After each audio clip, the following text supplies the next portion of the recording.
Ahmad Wa, Panya Jerusalem, stand and face Jerusalem.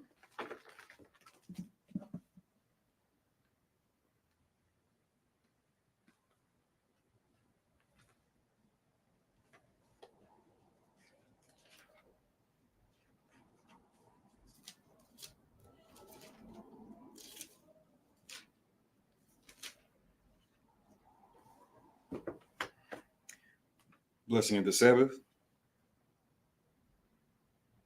Barakat Yahweh, Bashem, Yahweh Shai, Asherat, Nathan the Noah, Hashabeth, Bashalawam, to Wada, Amen. Blessed are you, Yahweh, in the name of Yahweh Shai that gives to us the Sabbath and peace. Thank you, so be it.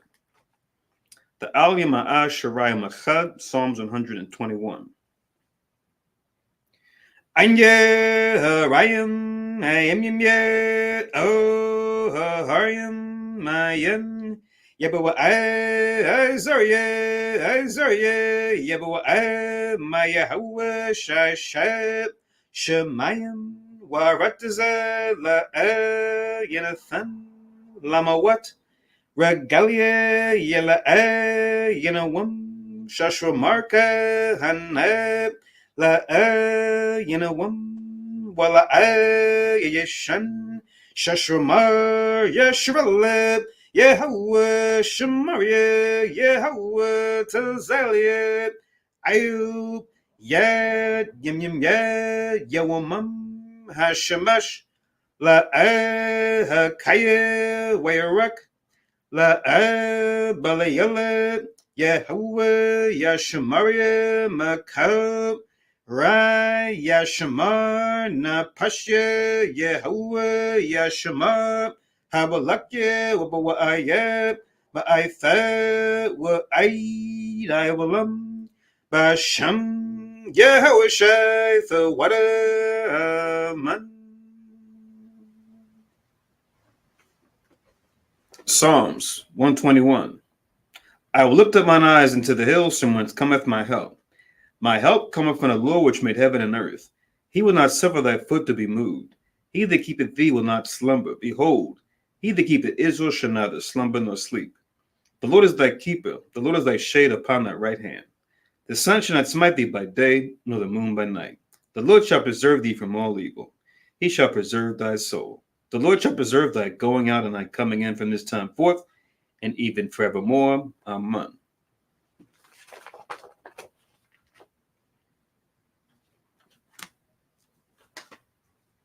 Shema Yasharel, hero of Israel.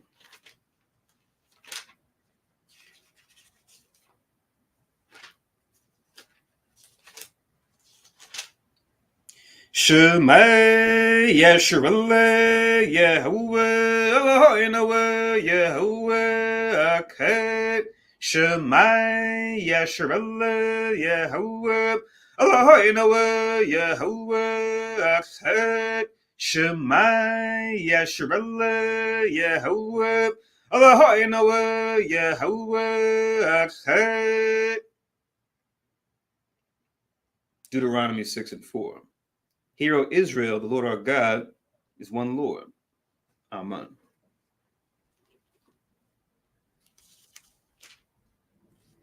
Tapala Yahweh, the Lord's Prayer.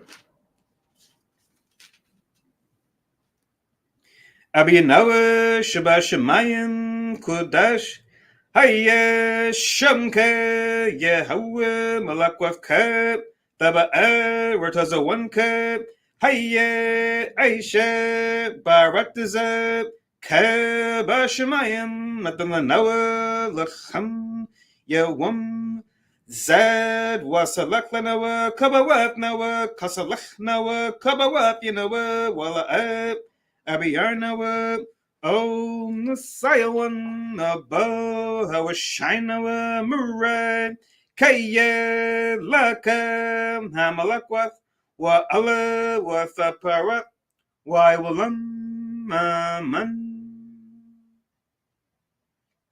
Matthew 6 and 9. After this manner, therefore, pray ye, Our Father which art in heaven, hallowed be thy name. Thy kingdom come, thy will be done in earth as it is in heaven. Give us this day our daily bread, and forgive us our debts as we forgive our debtors. And lead us not into temptation, but deliver us from evil.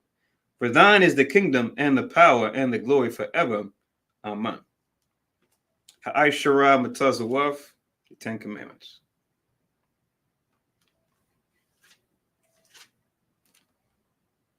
La'ad, Yahayat, La'kad, Alahayam, Akaryam, Alpanyat, La'ad, Thaishad, La'kad, Paso, Wala'ad, Thaibadam, La'ad, Thalakwaka, Shamwat, Yahawat, Alahayaka, Lashawat, Zakar, Ath, Hayawam, Hashabath, Lakodashwat, Kabad, Abiyakab, Wa Amakab, La'ab, Daratazak, La'ab, Thana'ab, La'ab, Taganab, La'ab, Tainad, Shakur, La'ab, Takhamad, Ko, Ashabad, Lara'aika, Aman.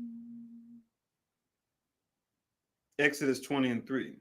Thou shalt have no other gods before me. Thou shalt not make unto thee any graven image, or any likeness of anything that is in heaven above, or that is in the earth beneath, or that is in the water under the earth. Thou shalt not bow down thyself to them nor serve them. For I, the Lord thy God, am a jealous God, visiting the iniquity of the fathers upon the children, unto the third and fourth generation of them that hate me, and showing mercy unto thousands of them that love me and keep my commandments. Thou shalt not take the name of the Lord thy God in vain, for the Lord will not hold him guiltless that taketh his name in vain. Remember the Sabbath day to keep it holy. 6 days shalt thou labor and do all thy work. But the seventh day is the Sabbath of the Lord thy God. In it thou shalt not do any work. Thou, nor thy son, nor thy daughter, thy manservant, nor thy maidservant, nor thy cattle, nor thy stranger that is within thy gates. For in 6 days the Lord made heaven and earth, the sea, and all that in them is, and rested the seventh day. Wherefore the Lord blessed the Sabbath day and hallowed it. Honor thy father and thy mother, that thy days may be long upon the land which the Lord thy God giveth thee. Thou shalt not kill. Thou shalt not commit adultery. Thou shalt not steal. Thou shalt not bear false witness against thy neighbor. Thou shalt not covet thy neighbor's house. Thou shalt not covet thy neighbor's wife, nor his manservant, nor his maidservant, nor his ox, nor his ass, nor anything that is thy neighbor's. Amen. Yeshua, please be seated.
Barakateh Yahweh by Shemi Hawashai, Sharath, and Nawa Pari Agapan Tuaraman.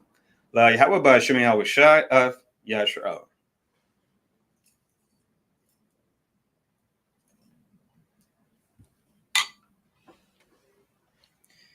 English translation: Blessed are you, Yahweh, in the name of Yahweh Shai, that gives to us the fruit of divine. Thank you, so be it. To Yahweh, in the name of Yahweh Shai, with Israel.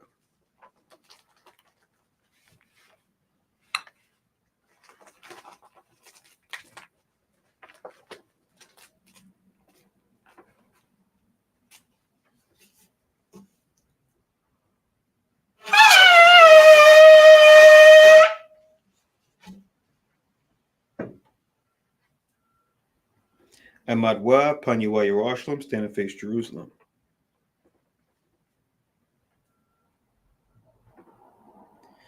Barakatha Yahweh, Haggadah, Rakawam, Abiyah, Wanawa, Eliawam, Malak, Shashamayim, Warataza, Wakad, Dabarim, Kayayam, Wagam, Hamashayak, Mayahawe, Arawanawa, Habnawa, Hapolab, Yawa Aitaza, Yahawasha, Zakarnawa, Yahawa, Bartazawam, Ainka, Yashala, Zarnawa, Bana, Wazap, Yashala, Au, Nanawa, Yum Yum, Aita, Kayawam, Makwadam, Babakusha, Shalak, Mike Allah wa Tazwadak Alahayim Le Maganawa Raparnawa Washama Alnawa Bakur Shalak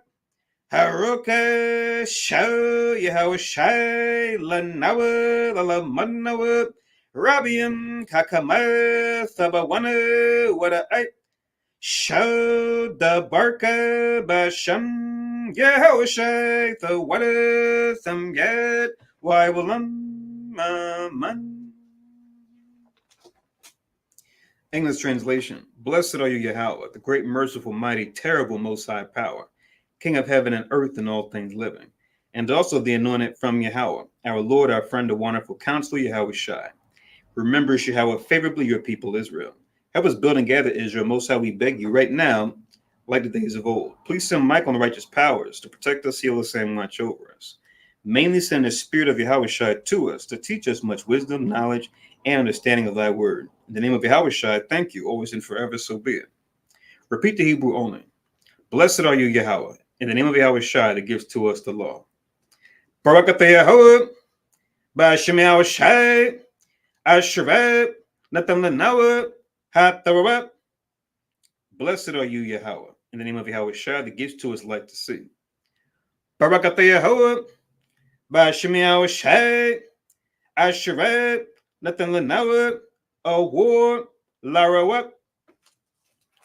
Blessed are you, Yahweh, in the name of Yahweh Shai that gives to us the ram's horn to call the people. Barakatha Yahweh, Ba'ashem Yahweh Shai, Asherah, Natam Lanawa, Karan, Hayo, Lakorab, Ha'aim. Blessed are you, Yahweh, in the name of Yahweh Shai that gives to us the olive oil to anoint Israel. Barakatha Yahweh, Ba'ashem Yahweh Shai, Asherah, Natam Lanawa, Hasheman, Zayat, Lamashak, Yasha'ala, Yeshabwa. Please be seated.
Okay, so Shalom Yasharella. So Shalom everybody that's watching us on live stream. Shor Shabbat. Well, Shalom everybody listening in on teleconference. And Shalom everyone that's here in Philadelphia, where we're live streaming.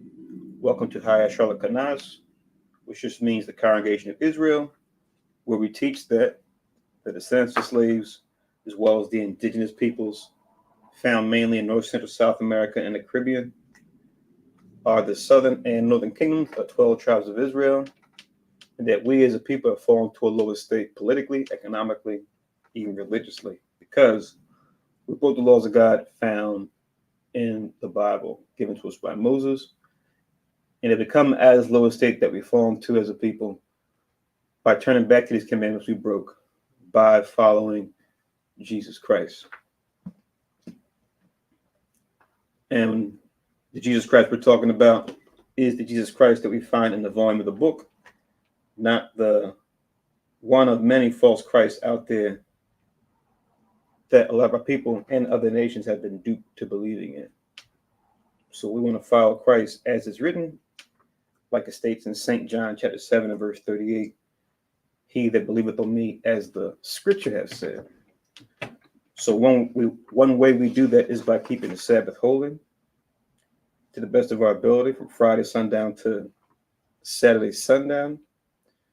So as our particular branch of Christ does, we go through our regular Sabbath service. Today we're going to be back in the Old Testament, picking up where we left off in 2 Kings chapter 17. And as you see in the title of the video, this is a major event that happened in 2 Kings 17 when we talk about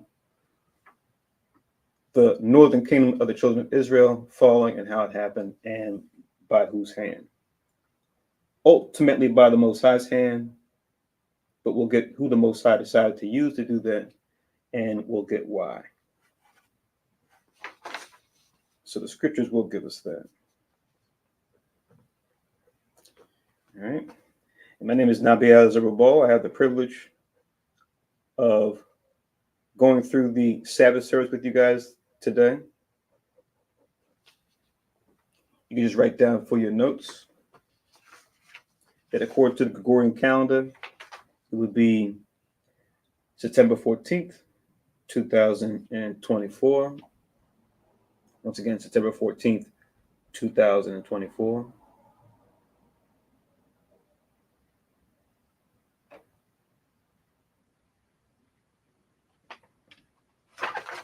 And according to our calendar, it would be the 6th month and the 12th day. So the 6th month and the 12th day would be what the date would be according to our calendar.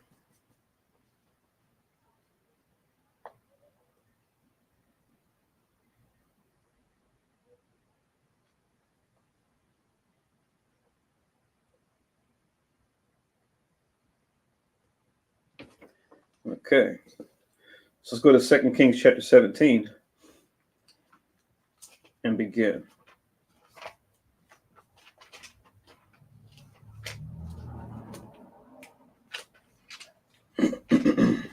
Oops, Chronicles. There we go. So now this is 2 Kings chapter 17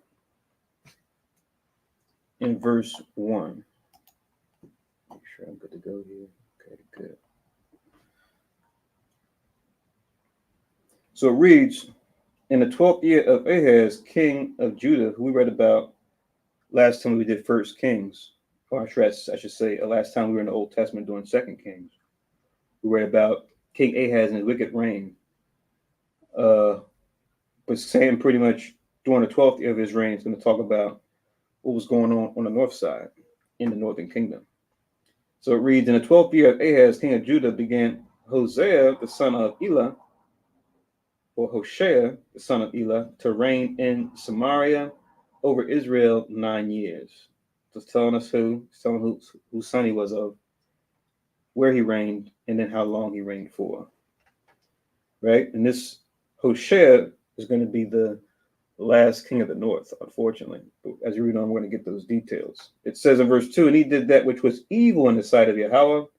Anytime you see Lord in all caps, you just pronounce it Yahweh. But not as the kings of Israel that were before him. It reads, against him came up Salmanasser, king of Assyria, and Hoshea became his servant and gave him presents. Right? So the particular king of Assyria that would be the one to take him out is this Salmanasser. And there's more than one Salmanasser. When I show you guys the map at the get to the end of the chapter, we can get more details on that as far as these places as well and where they are relative to each other on the map. Because I always talk to you guys about the 7 tools we want to always have when we study. That last tool on my list being the Bible Atlas. And, you know, pretty much all Bible atlases, they depict this event. This is a major event as far as we're reading about here. And I'll show you guys the online map that I typically reference. And then I'll even give you guys another website too, if you don't know about it, where you can pull up different cities and rivers, right, and people, and it'll give you where those places are, where those rivers are, where they're situated. And then it'll show you like what the word is in the Hebrew, kind of like a bullet or Bible lookup, and it'll also show you what other scriptures or what other scriptures reference that same place, even if the spelling is slightly different. So it's pretty useful, but it's actually part of the BibleHub.com site. But I'll share that link with you as well. But now this is 2 Kings 17 and verse 3. It reads, against him came up Salmanasser, king of Assyria, and Hoshea became his servant and gave him presents. Right? It says, and the king of Assyria found conspiracy in Hoshea, for he had sent messengers to So, king of Egypt, and brought no present to the king of Assyria, as he had done year by year. Therefore, the king of Assyria shut him up and bound him in prison. And on the map, I'm going to show you guys. You're going to see that line being depicted too, as far as Hoshea sending messages westward, away from Israel, because they were coming from the east. But like it says here, and like we're seeing, Hoshea had a regular habit of sending him this gift, but when he didn't do it and he sent it to Egypt, clearly thought conspiracy, thinking, oh, he's trying to ally himself with Egypt against me. Let me not even play any games. Let me take him out now. And we'll see this theme come up again when we get to the Southern Kingdom, get to the latter years of the Southern Kingdom's reign, as far as us trusting in man more than God, which I know we touched on last time, and we can't touch on it enough as far as how we're supposed to trust in the Lord with all our heart and not lean upon man. If anything, the Most High comes first, and the Most High will use men or physical things to reinforce us, but it has to be through him.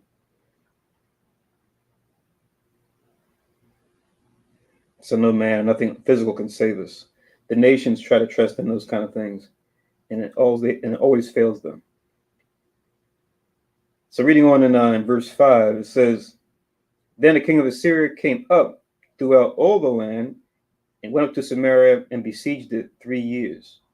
So when you besiege a place, you surround it, you cover it as far as any ports, if it's like a city close to the river or close to the seacoast, right? Any means of roads or means of transaction by land, by sea, right? When you besiege a city, you're going to block those things and cut it off as far as trade it might do, and that's going to hurt it, obviously. Reading on in verse 6, in the 9th year of Hoshea, king of Assyria, in the 9th year of Hoshea, the king of Assyria, not saying that Hoshea is king of Assyria, saying the king of Assyria, took Samaria, which was the capital city, and carried Israel away into Assyria, and placed them in Halah and in Habor by the river of Gozan, and in the cities of the Medes. We'll see that on the map too, as far as where they took us. And it was a pretty long journey. Look on that map as far as where we were along the Mediterranean. going eastward, right, into their kingdom, which was northward, and then eastward, but kind of downward on a slope. It was quite a travel we did. And when we read the books of Tobit and the Apocrypha, which we did a couple weeks ago, right, they were part of that captivity when we go into this history here, right, because they were in those cities as they had been taken there. They were righteous, but they still were taken, just like you have the righteous prophets of the southern kingdom being taken into captivity, like Daniel and his 3 friends. You have we have the example of the book of Tobit and his family being taken, and his friends being taken, them being righteous, were being taken into the captivity of the Assyrians. Verse 7, for so it was that the children of Israel had sinned against Yahweh their power, which had brought them out of the land of Egypt from under the hand of Pharaoh, king of Egypt, and had feared other gods, and walked in the statutes of the heathen, whom Yahweh cast out from before the children of Israel, and of the kings of Israel, which they had made. Right? So, classic situation when it comes to our people not serving the Most High God like we're supposed to, and then serving other gods. Right? That being one of the key things among other sins, as we're going to read on and see, that were the why behind our downfall, why we fell, right? Because the Most High said, don't do that. And if you do, he's going to do what? He's going to raise up a nation to take us out. And that's what he's doing here. Reading on in verse 9, it says, and the children of Israel did secretly those things that were not right against Yahweh their power, and they built them high places in all their cities, from the tower of the watchman to the fence city. And they set them up images and groves in every high hill and under every green tree, right? So setting up these false images and making these things into gods, right? In every place where it says the tower of the watchman or the fence city, and it says under every green tree, right? Because the green tree, different types, even the evergreen tree that was used symbolically to convey or to represent a false god, right? Nimrod being one of the first, him being the flesh and blood of man, but him being worshipped later on as a god, and him taking on different names depending on what nation you talk about. Similar rites of worship. That green tree representing, everlasting life. That green tree representing, plentifulness, representing success, right? Wealth, because wealth initially comes from what? Your flora and your fauna, right? Your plants, your animals that you had to nourish yourself and to sell and to store up. So the things that money can buy, right? The resources, using these green trees and doing weird rituals with these green trees was considered the path towards success, the path towards plentifulness, the path towards life. That's why you'll see that reference to the green tree and the groves. Reading on verse 11, it says, and that they burnt incense in all the high places, as did the heathen, whom Yahweh carried away before them, and wrought wicked things to provoke Yahweh to anger, because the Most High told us what? When we came into the land way back, after leaving Egypt, he said, take these Canaanites out. Don't do what they do. And we did that to a little bit, to a certain extent. We're supposed to cut them off entirely. Some of us did or pursued to do that, but the majority of us didn't. And we let them live. We made deals with them. And then after doing that, we then saw what they were into and started following that. And it's been this back and forth of our people following the nations, getting jacked up by the nations, having a savior be raised up to deliver us, like we talked about a lot last Sabbath service. And after that savior, after he or she passes, then our people kind of look around and go, oh, no one of our people is here to make sure we're doing right. Time to go back to that idol worship.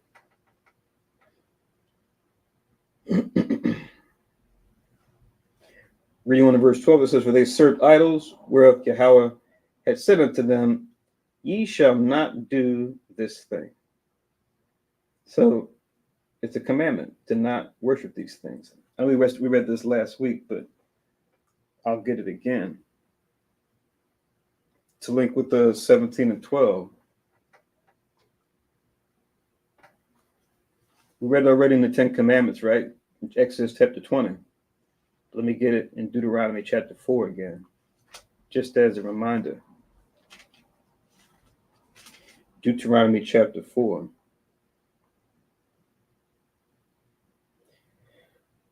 I'll start from 14. I'll read down to about 24, where it says in Deuteronomy chapter 4 and verse 14. Once again, Deuteronomy chapter 4 and verse 14.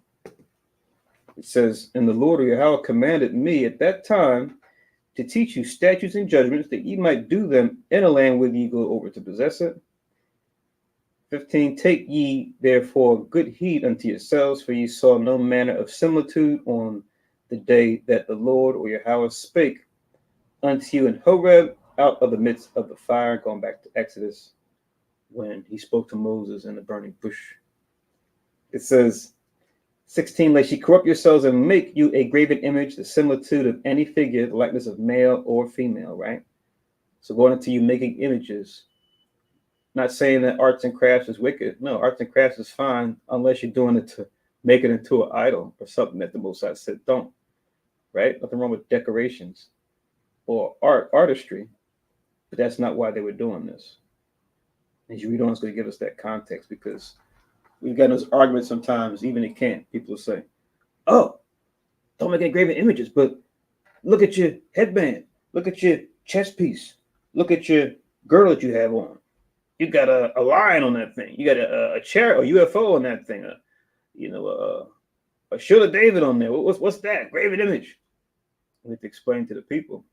Yeah, this isn't an idol though, right? These things had significance, tying us back to the Most High and the culture we're supposed to follow. We're not making these things as though they're to be things to worship.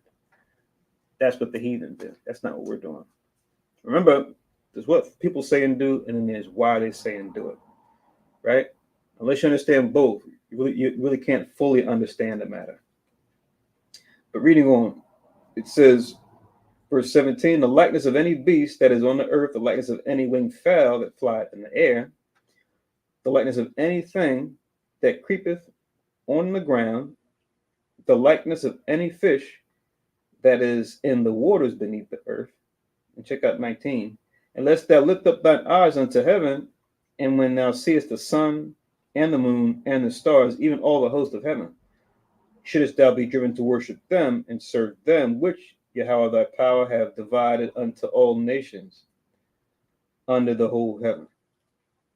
So, worshiping the creature more than the creator, to quote Romans 1:25 again, we're not supposed to do that, right? These are all examples of creature. Creatures are anything the Most High created, right? So whether it's us taking things the Most High gave us and making that into something, or something the Most High made directly, we're not supposed to take those and make those into a God and say, this is the reason why I'm alive. This is the reason why I can go out and come in, right? We're not supposed to do that. Reading on in verse 20, it says, but Yahweh had taken you and brought you forth out of the iron furnace, even out of Egypt. See, likening Egypt into an iron furnace as far as the captivity we suffered while at the hand of the Egyptians, or according to their ancient Hebrew name, Matazarium, which is where you get Mizraim from. It says, to be unto him a people of inheritance, as ye are this day. Furthermore, Yahweh was angry with me for your sakes, and swear that I should not go over Jordan, and that I should not go in unto that good land, which the Lord thy God giveth thee for an inheritance. But, I'm in verse 22 now, I must die in this land. I must not go over Jordan, but ye shall go over and possess that good land. So talking about how Moses himself was able to see it, but then he couldn't go over. When we get to the end of Deuteronomy, you'll see that. And it goes into why. Take heed unto yourselves, lest ye forget the covenant of Yahweh your power, which he have made with you. Right, which he made with you. and make you a graven image or the likeness of any thing which the Lord thy God hath forbidden me. For the Lord thy God is a consuming fire, even a jealous God. So our Father likened unto Heavenly Father likened unto a consuming fire, right? So he's jealous. He don't want to lose us to something else. He wants us to serve him. But not only that, he wants us to willingly serve him, right? Not begrudgingly. He wants us to acknowledge, wow, we got nothing or no one better to serve or follow than you. But he wants us to choose him. Because if the Most High wanted, he could just make us robots and have us do whatever he wants. He just snap his fingers, and all of a sudden we just have the spirit and we're just following his will. But no, he gave us that choice. He wants us to experience this life or this death, depending on what we choose when it comes to obedience or rebellion. And then for some of us, as is prophesied, we're going to willingly choose him and stay the course no matter how hard it gets in this world. So that's the Most High's will. So we get that question a lot too. Well, it's the Most High, if he's all powerful. How come he just doesn't change our hearts? How come he just doesn't make us not sin? He could do that. That's not what he wanted to do. He wanted to give us that choice. So back into 2 Kings chapter 17. So 2 Kings chapter 17, I read that after reading verse 12. Now I'm in verse 13. So 2 Kings chapter 12 and verse 17 says, 2 Kings chapter 17 and we read verse 12, now I'm in verse 13. 2 Kings 17 and 13. Sorry, I mixed those numbers up. Verse 13, yet the Lord or Yahweh testified against Israel and against Judah, talking about the northern and southern kingdom, by all the prophets and by all the seers, saying, turn you from your evil ways and keep my commandments and my statutes according to all the law which I commanded your fathers, which I sent to you by my servants, the prophets. You see? So I like this because it's showing that the prophets are the Most High servants. But the scriptures also let us know that within this context, that Jacob or Israel is considered the Most High servant, right? So as a people, we're supposed to be the Most High servant. And the Most High specifically will call out prophets to do his special work, right? Which us here today are prophets and prophetesses, right? Being called into this righteous work to be his disciples under his son as well.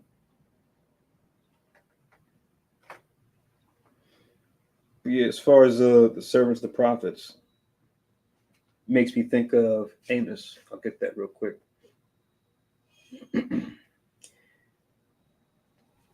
Whole 2 Kings 17. I'm going to get Amos. This is Amos chapter 3. I'm just going to read verses 6 and 7. Actually, I'll read 6 down to 8. So Amos chapter 3, from 6, and I'll read down to 8. Amos chapter 3 and verse 6, it says, shall a trumpet be blown in the city and the people not be afraid?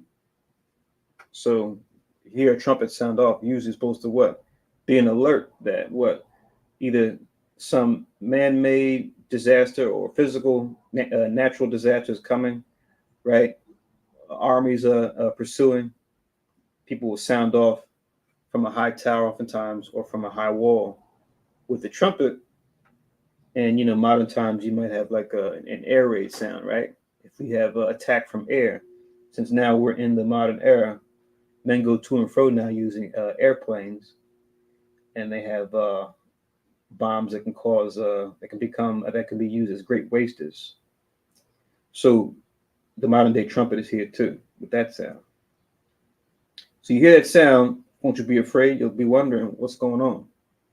Even on a lower scale, you hear cop sirens or ambulance sirens or fire truck sirens. Something's happening.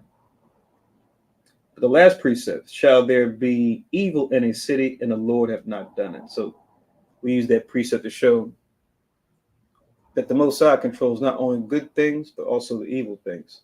All things are allowed by him, right? And those evil things are often tied to the actions of people, whether it be our nation or what the other nations got going on as a judgment. Verse 7, surely the Lord God, or the Adawan power, Alahaya, will do nothing. It says, but he revealed his secret unto his servants, the prophets. See that? So we're privy to know the Most High's secrets. Everyone isn't privy to know those secrets, right? The secret thing. It says in verse 8, the lion had roared, who will not fear? The Lord God of the Adawan Alahaya have spoken, who can but prophesy? Right? Meaning the prophecy is always going to come out when the Most High is talking. Anytime we go to the Word of God, it's prophecy. You can't escape it. Right? So either something that has happened, something that is happening, or something that will happen. Right? Sometimes it can be two or more of those when it comes to this word coming out, when the Most High speaks. So yeah, as far as Israel being a servant, you need to get this verse real quick. Get this in Isaiah. And that lion roaring, we're going to get into that too as we read on in 2 Kings 17. As far as the lion being a beautiful, majestic creature of the Most High, how he's going to use them. But Isaiah chapter 44 in verse 1. Isaiah 44 and 1, which reads, yet not hear, O Jacob, my servant, and Israel, whom I have chosen. It's that first precept talking about Jacob being his servant, and then the second precept going into Israel being the Most High's chosen, right? So we can use that verse for this.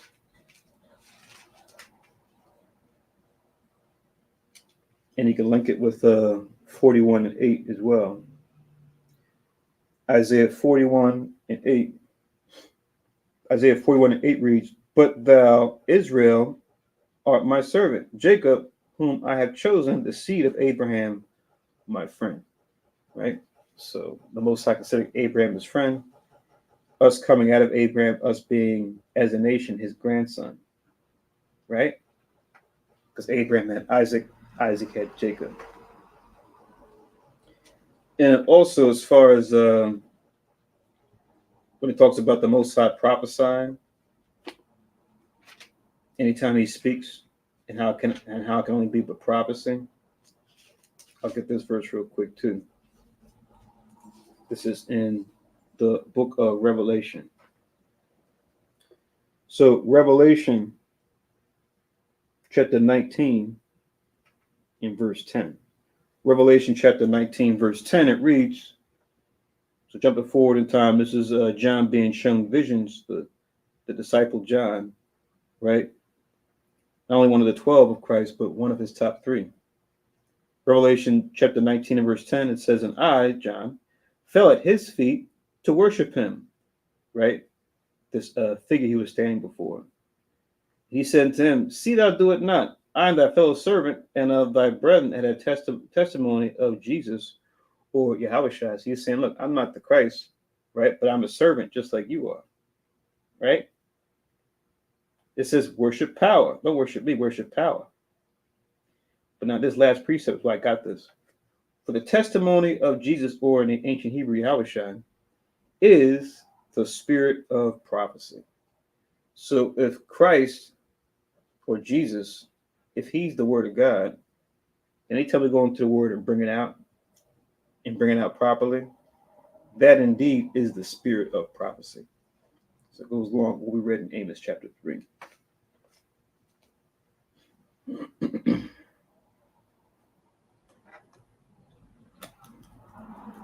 Because usually you might just think of prophecy as, okay, we're going to talk about future events. That's a part of prophecy. But even we're talking about different nations and their name and where they came from. That's prophecy as well. Even we're talking about events that happened already. according to the Bible. That's prophecy too.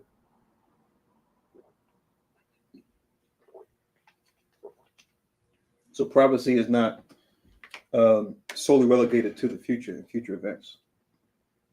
So back to 2 Kings chapter 17. The water for that.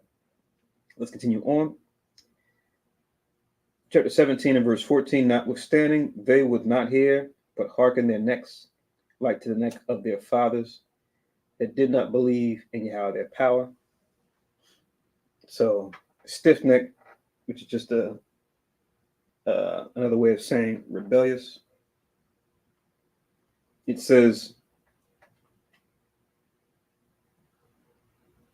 and they rejected his statutes and his covenant that he made with their fathers and his testimonies, which he testified against them, and they followed vanity and became vain and went after the heathen that were round about them, concerning whom Yahweh had charged them, that they should not do like them.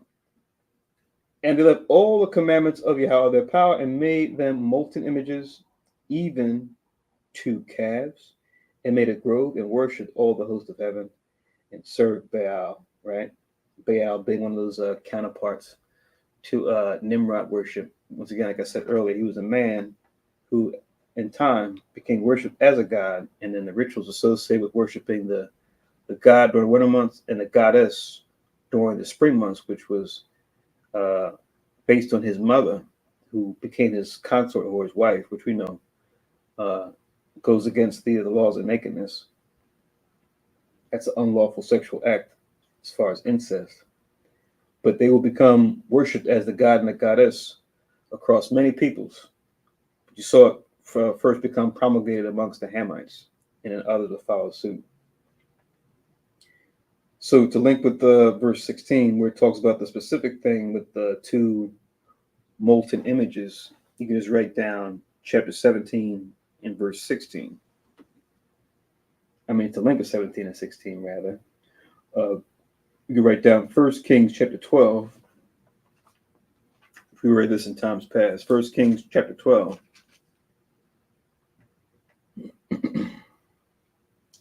I'll just read verse 28. I won't go into the whole entire thing, but verse 21, verse 25 down to the end kind of has this whole section as far as Jeroboam, the first king over the northern kingdom, right? Who was once a servant under Solomon, one of his princes, who the Most High used to be the ruler to split off from Solomon, who even the Most High gave him the opportunity to do right by him, right? To deal with him as a king, but he did this, and this became a stain on his name. But I'm just going to read verse 28 to get the point. 1 Kings chapter 12, verse 28. It reads, whereupon the king took counsel. This king is talking about Jeroboam at this point. And made 2 calves of gold, and said unto them, it is too much for you to go up to Jerusalem. Behold thy gods, O Israel, which brought thee up out of the land of Egypt. So he made these 2 golden calves, like we did back in Egypt, right? A chapter of Israel that's very shameful, and then brought that back and made this into a thing. Because he didn't want the people going down to Jerusalem, which down there would have been the king of Judah, one of David's family, and the Levites and the sons of Aaron, which came out of Levi there in the temple that was in Jerusalem. So to not lose their hearts and minds, he came up with this genius idea, which comes up time and time again as we read throughout the Kings and Chronicles, unfortunately. But that's what happened. So let's go back to 2 Kings 17. I linked with verse 16 of 2 Kings 17, 1 Kings 12 and 28.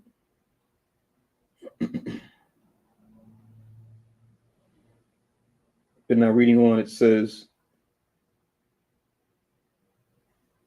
in verse 17, it reads, and caused their sons and their daughters to pass through the fire, and use divination and enchantments, and sold themselves to do evil in the sight of Yahweh, to provoke him to anger. Right. So as we read on, it's pretty much going to give like a recap of all different things that we did as far as these particular things,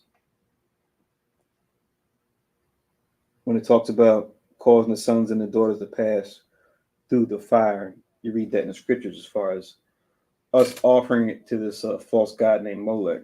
And by doing that, you're supposed to get certain blessings from God by doing this.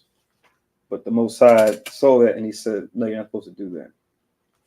I mean, it's murder. But you're doing it to appease this false God who the Most High never gave us, any license to serve. He told us to serve him and him only, right?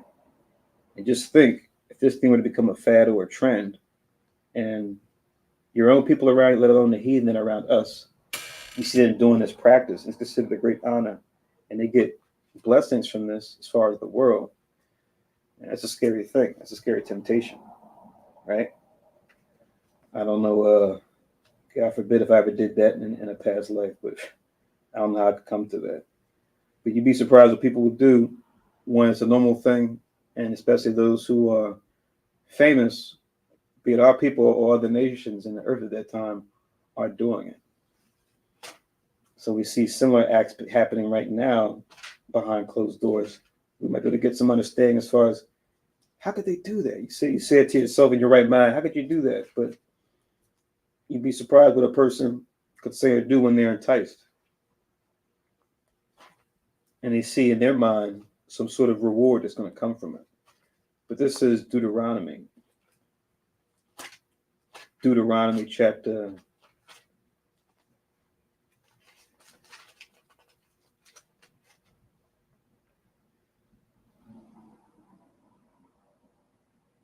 18. I'll start from verse 9. Deuteronomy chapter 18 and verse 9.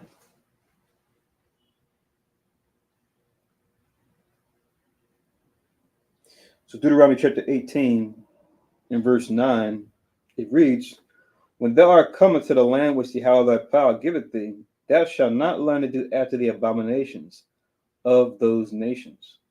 Right? For Canaan and for anybody else that will take on. Verse 10, there shall not be found among you anyone that maketh his son or his daughter to pass through the fire. That's what I was talking about earlier with the whole Molech worship, right? It says, or that use a divination, right? Using different means to discern or to understand future events that are to come, right? I was just talking with someone not too long ago about this, where you go online and go on TikTok or YouTube Shorts or any these apps, you can kind of scroll and see folks streaming, leaving little short videos or streaming live. And it's like, I guess once you click on one, or once you pass one, you start seeing a whole bunch. But it seems like every third or fourth, I'm seeing somebody on there, and oftentimes our people doing something with tarot cards, right? Talking about, your sun and moon is in this constellation right now. If you're born during this time, it's best not to go here because look at what came up. I got the card with the Enchantress on it. Oh, I got this card with the Knight of Cups, or whatever other, madness on these cards. It is just a form of divination, trying to understand future events. The Most High said, don't do this. It says, reading on, or an observer of times, or an enchanter, or a witch, so dealing with witchcraft or enchantment, observing the times, going into like numerology, doing certain things, saying certain things, wearing certain colors, all during certain dates and times, right? And then your name is a certain date or time. So take what we see in the scriptures, like when John writes about him that understand and count the number of the beast, where we look at the Hebrew for the vision that was on the beast, the mystery of Babylon, the great mother of harlots, abominations of the earth. You take those Hebrew letters that make up those titles and add them up, you get the 666. So we have that on the right-hand side, right, as far as the righteous counterpart for numerology. But then you see it on the left-hand side, they go crazy with it, right? Every name of every place, every person, dates and times, right? These numbers adding up to certain things. And you get the unclean spirits helping them out to have these things go forward. So Mosai said, don't get into that. Don't get tied into that. It says, or I'm in verse 11, or a charmer or a consulter with familiar spirits. So now you're talking to unclean spirits, right? That oftentimes can take a certain shape, a certain form. This is what you would see or read about in books or movies or TV shows where you have somebody like a wizard or a witch, and they have usually some sort of companion with them, like a pet owl or like a pet cat. But then the owl or the cat is like talking to them sometimes, right? That's what you would call like a familiar spirit. It's supposed to take the form of something that seems like natural, but it's actually not natural at all. Stuff that you see, if you ever saw that growing up, which I'm sure a lot of you guys have seen something like that or read something like that in some book or some movie, because Babylon's full of all these kinds of stories, old stories, and even creating the new stories, depicting all these things. It says, or a wizard or a necromancer, right? Necromancy going into a certain type of divination where, check the prefix, necro, right? Dealing with the dead or the deceased. Now you're calling upon dead spirits to find out certain things, to get certain knowledge, hidden knowledge. Instead of going to the source, go to the Most High, go to His Son. You want to go to some spirit of the dead, be it somebody that you know or somebody you don't know, and then trying to get to find out something from them. You see these different New Age movements, they'll promote these things and celebrate these things and make them look attractive, right? Talk about, oh, don't you want to do a past life connection? Go and sit down with this trans medium and they can communicate to your dead loved ones, right? And tell you about what you were before in ancient times. Now, the scripture tells us that our spirit comes back every third or fourth generation, but the scriptures also say there's no remembrance of the former things. So, what good is it remembering what you did before if you're not following God's righteousness right now? That's what matters. And that's what's key, because even we see the example in the scriptures with Elijah and John the Baptist being different men that lived at different times, being the same spirit. That when John the Baptist came again, when he came, that spirit came as John the Baptist, as his father Zechariah was instructed by the angel, named him John, and that he would come in the spirit and power of Elias. When he was on the earth and asked the question, art thou Elias? And he said no, because there was no remembrance. But his spirit was that same spirit. That's why we see when he came as Elijah, when he came as John, he was a righteous man, right? One of the greatest men to ever be born in the earth. That's according to Christ himself, right? So he wasn't preoccupied with who he was. He just knew he had to do while he was here with the time he was given. So we should take that same approach, not be caught up in, oh, who was I in the past life? Was I here? Was I this king? Was I this queen? Was I this musician? Was I this, that? Did I live in this empire? Don't even get worked up over that, right? Because whoever you were before is who you're going to be now, right? And hopefully that person is a righteous person. That's what matters. Verse 12, back in Deuteronomy 18, for all that do these things are an abomination unto the Yahweh. Abomination just means something that's utterly detested, that's hated, right?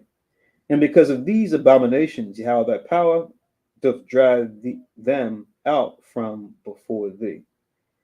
It says, thou shalt be perfect with Yahweh thy power.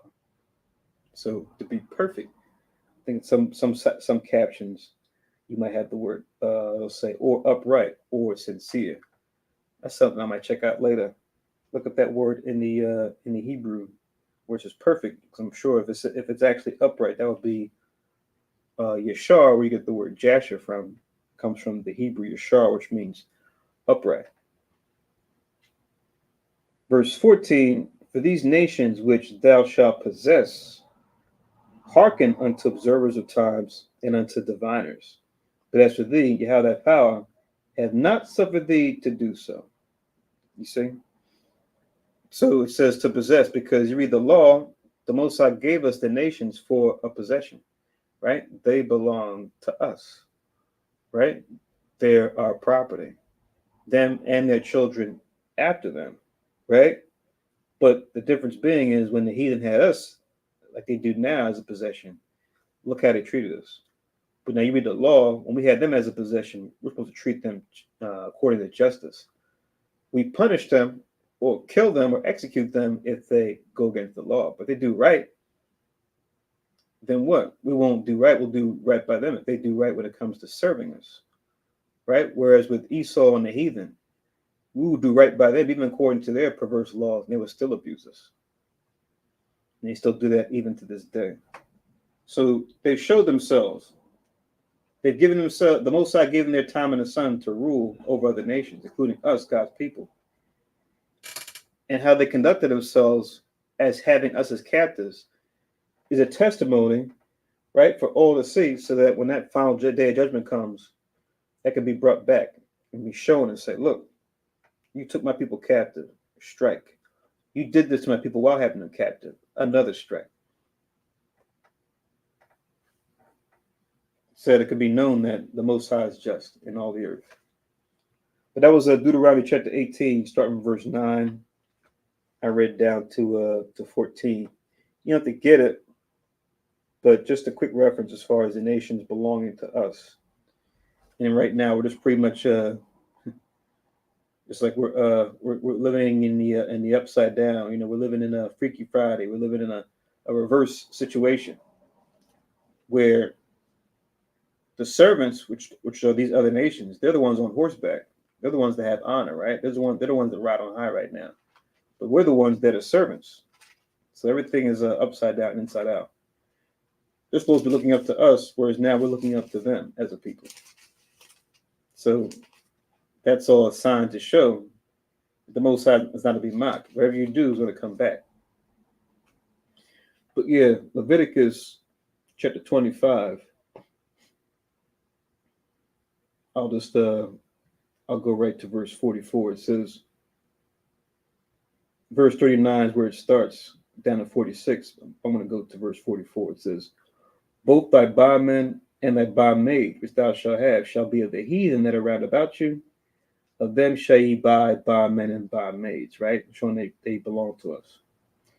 Moreover, the children of the strangers that do sojourn among you, of them shall ye buy, and of their families that are with you, which they beget in your land, and they shall be your possession. So it's not the first time this was said. If it was the first time read in Deuteronomy 18, it was already understood. It was already in the law. Then it says in 46, and you shall take them as an inheritance for your children after you, to inherit them for possession. They shall be your bondmen forever. But over your brethren, the children of Israel, ye shall not rule one over another with rigor. So we're supposed to have each other captive permanently.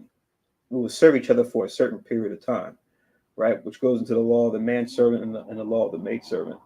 Which manservants, maidservants, that's talking about having your own Hebrew brother or sister serve you for a certain period of time. So those laws were different as opposed to the law of the bondman and the bondmaid. But we can go into that another time. Let's go back to 2 Kings chapter 17. So I linked Deuteronomy 18, 9 to 14, and then next to that I linked Leviticus 25. I just read from 44 to 46. But now I'm back in I'm back in 2 Kings 17.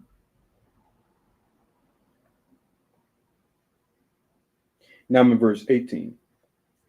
2 Kings chapter 17 and verse 18. Therefore Yahweh was very angry with Israel and removed them out of his sight, and there was none left but the tribe of Judah only. So now talking about the southern kingdom, right, which was down below, and it was called or referred to as Judah. But now it says in verse 19, also Judah kept not the commandments of Yahweh their God, but walked in the statutes of Israel, which they made, right? Which we end up doing to a certain extent, maybe not as much as the northern kingdom, but we went off too.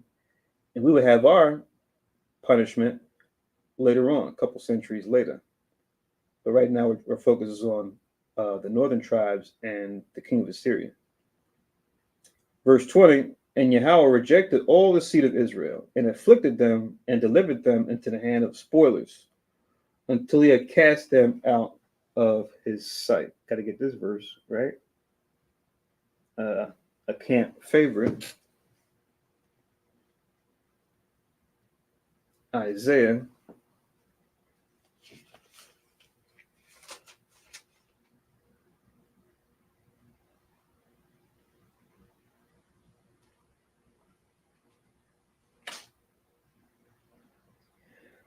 chapter 42.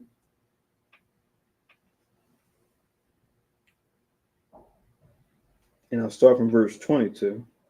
Once again, Isaiah 42 and 22, where it reads,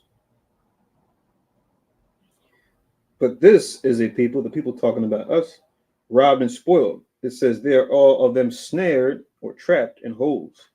They are hid in prison houses. They are for prey and none delivereth, for a spoil and none say restore. So locked away with the key, cast aside, right? Extended sentence in many cases, right? Where we do just a little wrong that the heathen do, let alone a lot, we're getting the book thrown at us, right? We're listening to, I think, some podcast. They're just talking about some chain of videos where they're pretty much showing Esau and other heathens, but especially Esau getting pulled over. And they didn't have their license, their registration, their insurance, and just video after video, you get the police officer saying, okay, well, just, be careful. Be careful. Have a nice day, And folks on the podcast that were our people under the curse, I think one of them might be in the truth, I'm not sure, after listening to them talk, but they're just like, wow, look at this. God forbid it happen to any of us, right? Getting caught without license, registration, or insurance, right? It's a very rare chance to just get a pass, right? If you're in the world, because, even if you're in the truth, because we should know better, right? The most I could just had them take you, impound your car, right? Even have you do jail until you can post bail, even though it's a smaller amount of bail, especially if you do it more than once. But even if you only get caught once. And then you see people like in the chat giving testimonials, like how they knew people of other nations, Esau especially, where they just would do this all the time and would just refuse to get their paperwork right, even driving to the court for their court date. So yeah, it's a difference when it comes to us versus the other nations, especially our brother Esau, right? Our bitter enemy. Expression I could put out there is like, while they get the benefit of the doubt, we get the doubt of the benefit. But reading on to verse 23, it says, whom among you will give ear to this? Who will hearken and hear for the time to come? Verse 24, who gave Jacob for a spoil and Israel to the robbers? Did not the Lord or Yahweh against whom we have sinned? For they would not walk in his ways, neither were they obedient unto his law. So ultimately, it's the Most High that does it. He just has the nations be the whip or the scourge to beat us with, right? But he goes into why it happened. It's because we went against them. That's why our people are losing to the Assyrians right here. And why we become spoiled. Remember, spoiled has two definitions. Usually when we hear spoiled, we think, like a spoiled child, right? The kid's everything he or she wants, right? Stomps their feet, claps their hands, and their guardians say, here. But spoiled also means you're being robbed, right? Hence spoiled or spoilers. So back to 2 Kings. Let's read on. 2 Kings chapter 17, now in verse 21. It says in 2 Kings 17:21, for he rent Israel from the house of David, and they made Jeroboam the son of Nebat king, and Jeroboam draped Israel from following the Lord and made them sin a great sin, right? And that's what we're reading earlier in First Kings chapter 12, right? About Jeroboam, son of Nebat, who was mentioned quite often as the Most High was dealing with him, right? To be a righteous king at first, but then after he separated from the line of David, separating from Rehoboam, which was Solomon's son, then he had the people do that. And it was off to a bad start from there.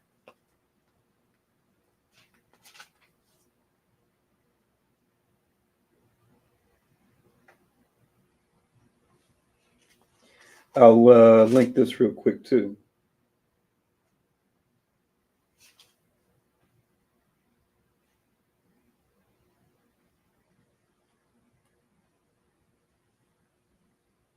So it's the Second Kings chapter. I keep saying Second Kings. Sorry, First Kings. First Kings chapter 14, when Jeroboam sent his wife and had her to be disguised to get a prophecy. But the Most High ahead of time told this prophet, whose name was Abijah, that she would come and try to disguise herself. And even though he was blind, he was given that knowledge, and then he would give her the judgment to give to Jeroboam. So I'm just going to jump down. But this is First Kings 14. I'm going to start from 14. It reads, "Moreover, the Lord, or Yahweh, shall raise him up a king over Israel, who shall cut off the house of Jeroboam that day. But what? Even now. For Yahweh shall smite Israel as a reed is shaken in the water.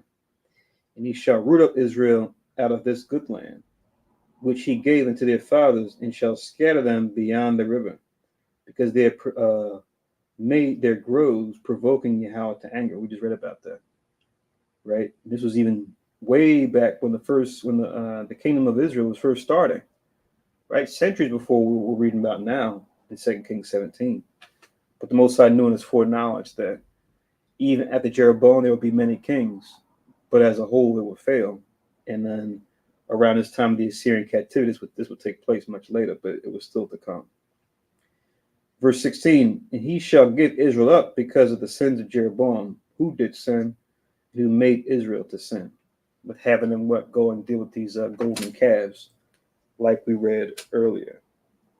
So that was First Kings 14. I read from 14 to 16 just to get the point, and link that with 2 Kings 17 and 20. 21.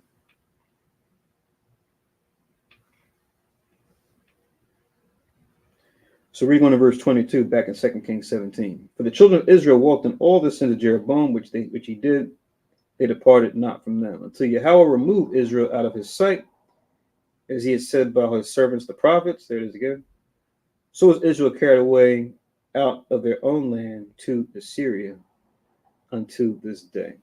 So now that was the judgment, but now we're going to have the action or the execution of said judgment. It's going to take place from now to the end of the verse.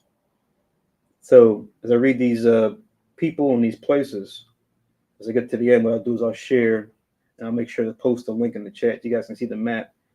Just have a visual as far as who was traveling where and why.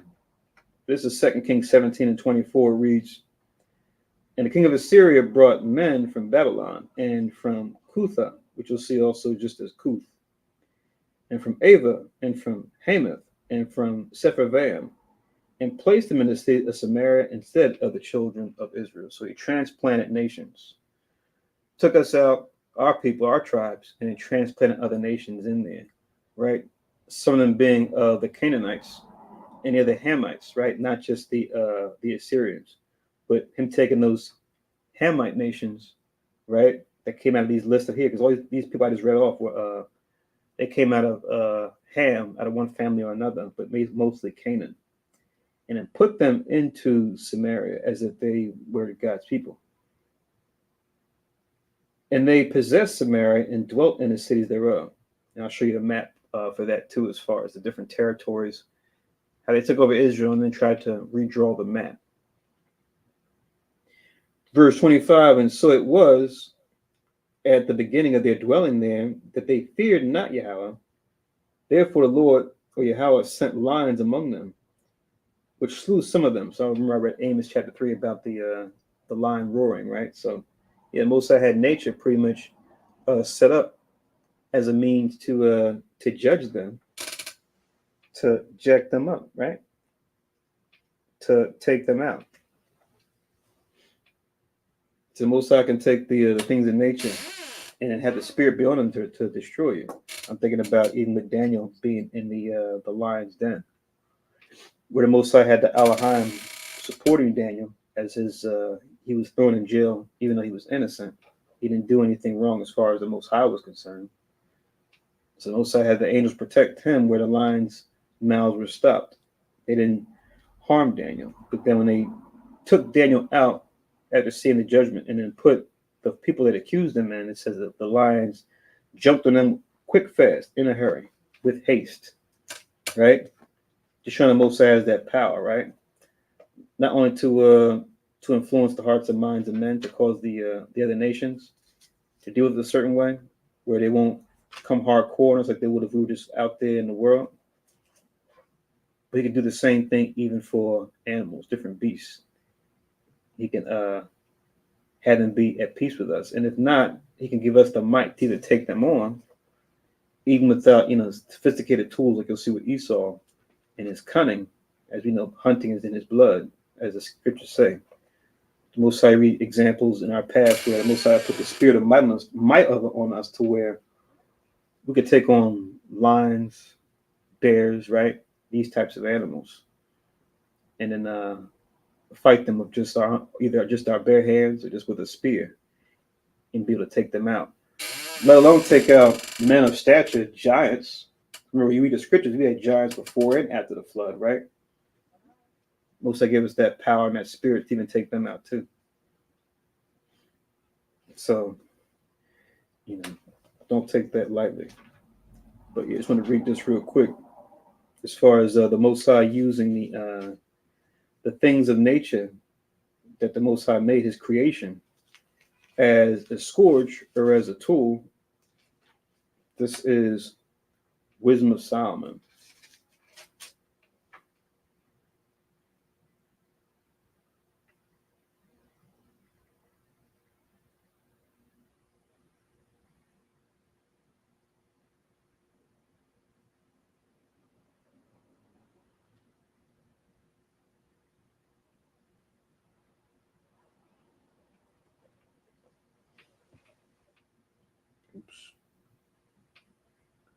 So go to Wisdom of Solomon, chapter 5.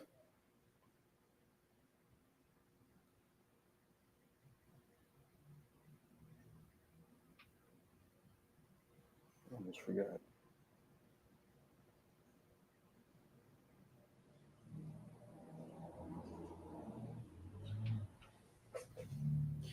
So Wisdom of Solomon, chapter 5, it says,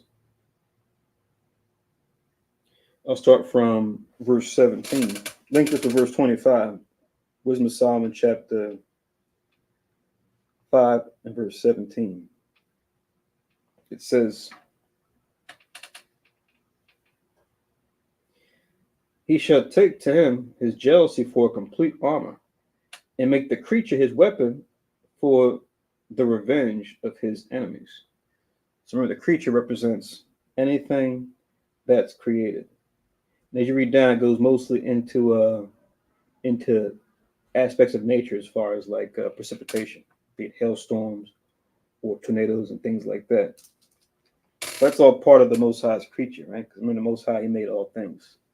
But now let's get another example in Ecclesiasticus now. So go to look at Wisdom of Solomon 5:17. Go to Ecclesiasticus.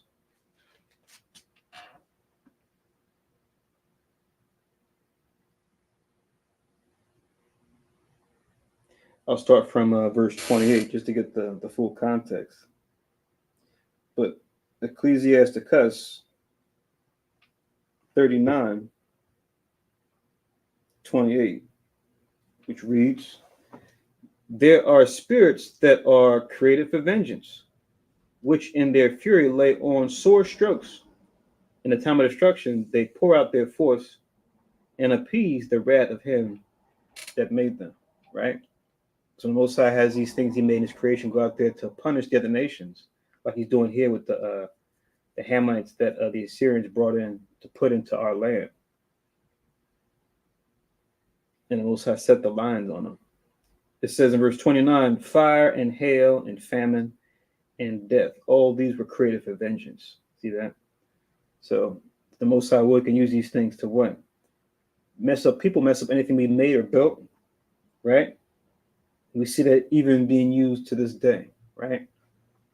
When it comes to the Most High judge these other nations, using the precipitation, using the animals as means to destroy them.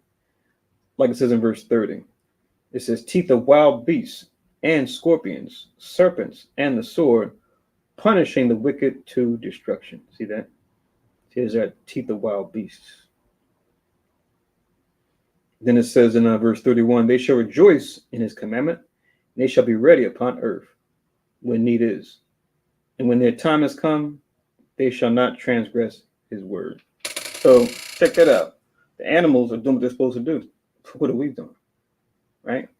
Animals are less than us, right? We have dominion over them, yet they're more obedient than us. How sad. But yeah, God forbid we be in the wrong and the Most High had the creature come at us, which he couldn't do. But really, he reserved them to be used as a tool against the other nations on our behalf. But how can he do that if we're not following them? So we got so many things we have access to, but we're not a willing upholder end of the bargain. Hence, we got to go through stuff like this. Let's go back to 2 Kings 17. Let's read on.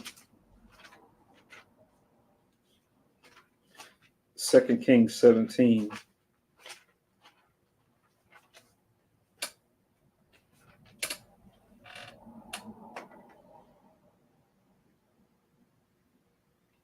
So that was linking with verse 25 and 26. So I'll read 25 again and read 26.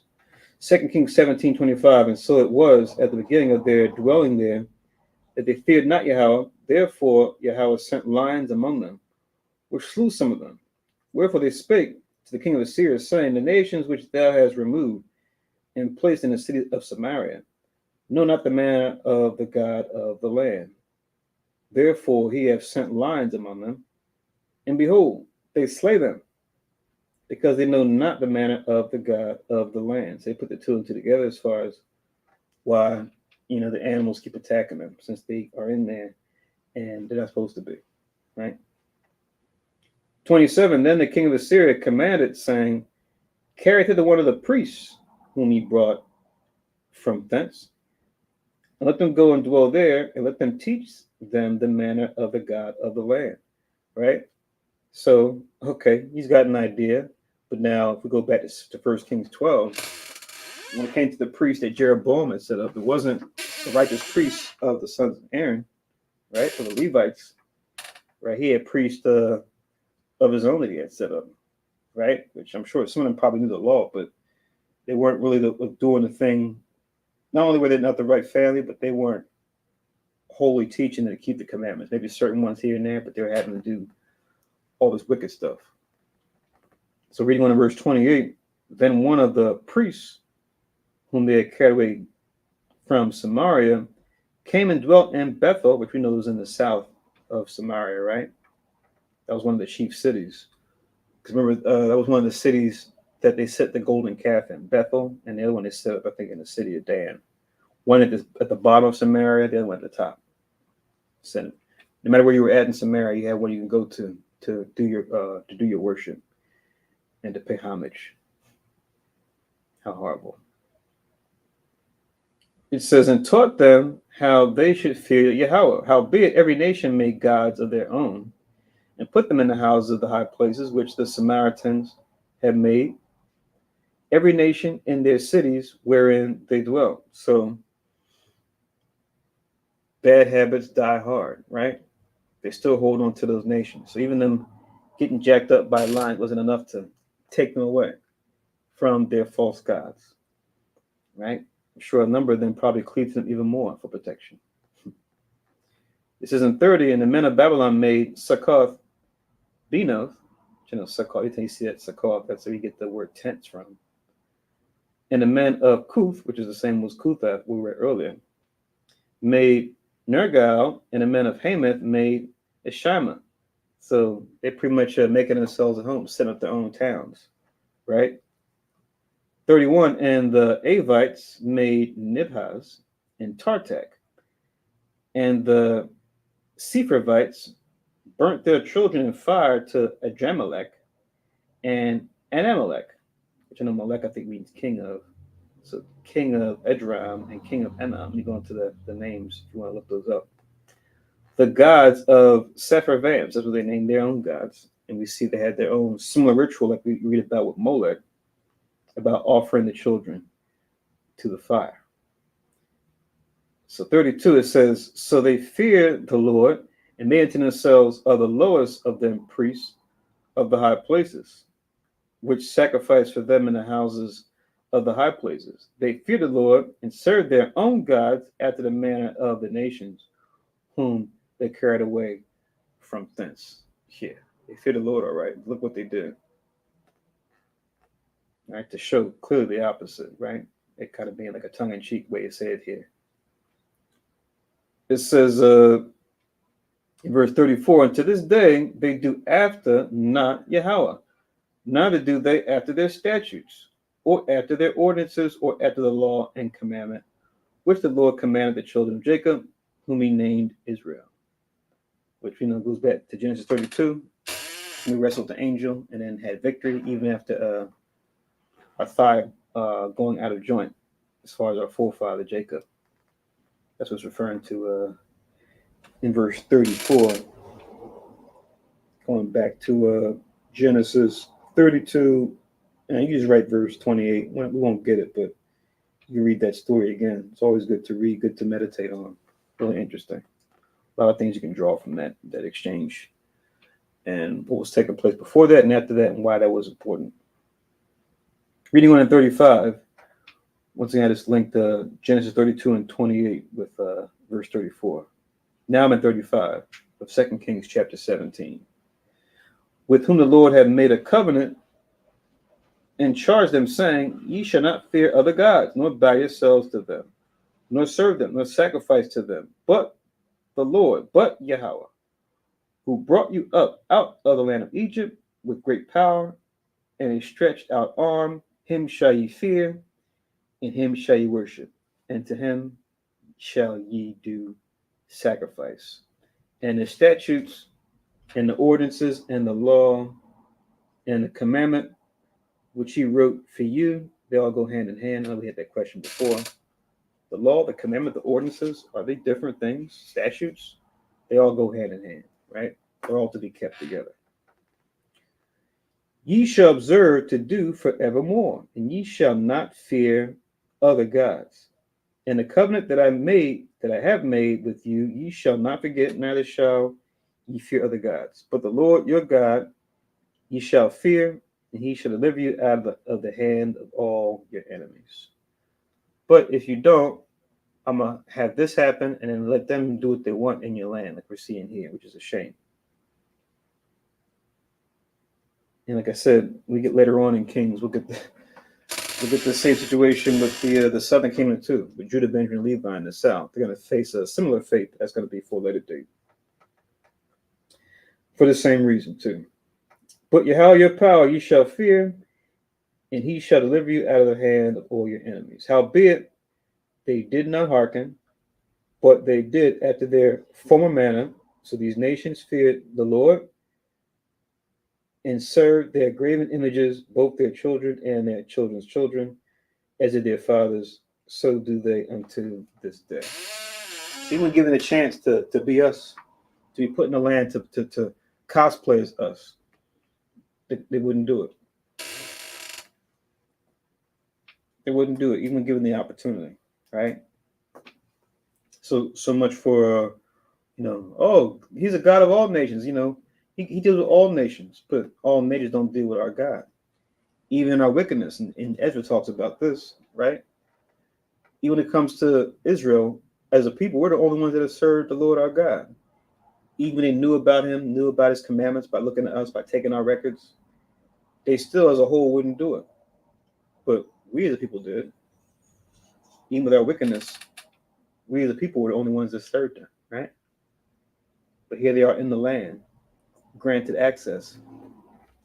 And look how they make a mess of things. So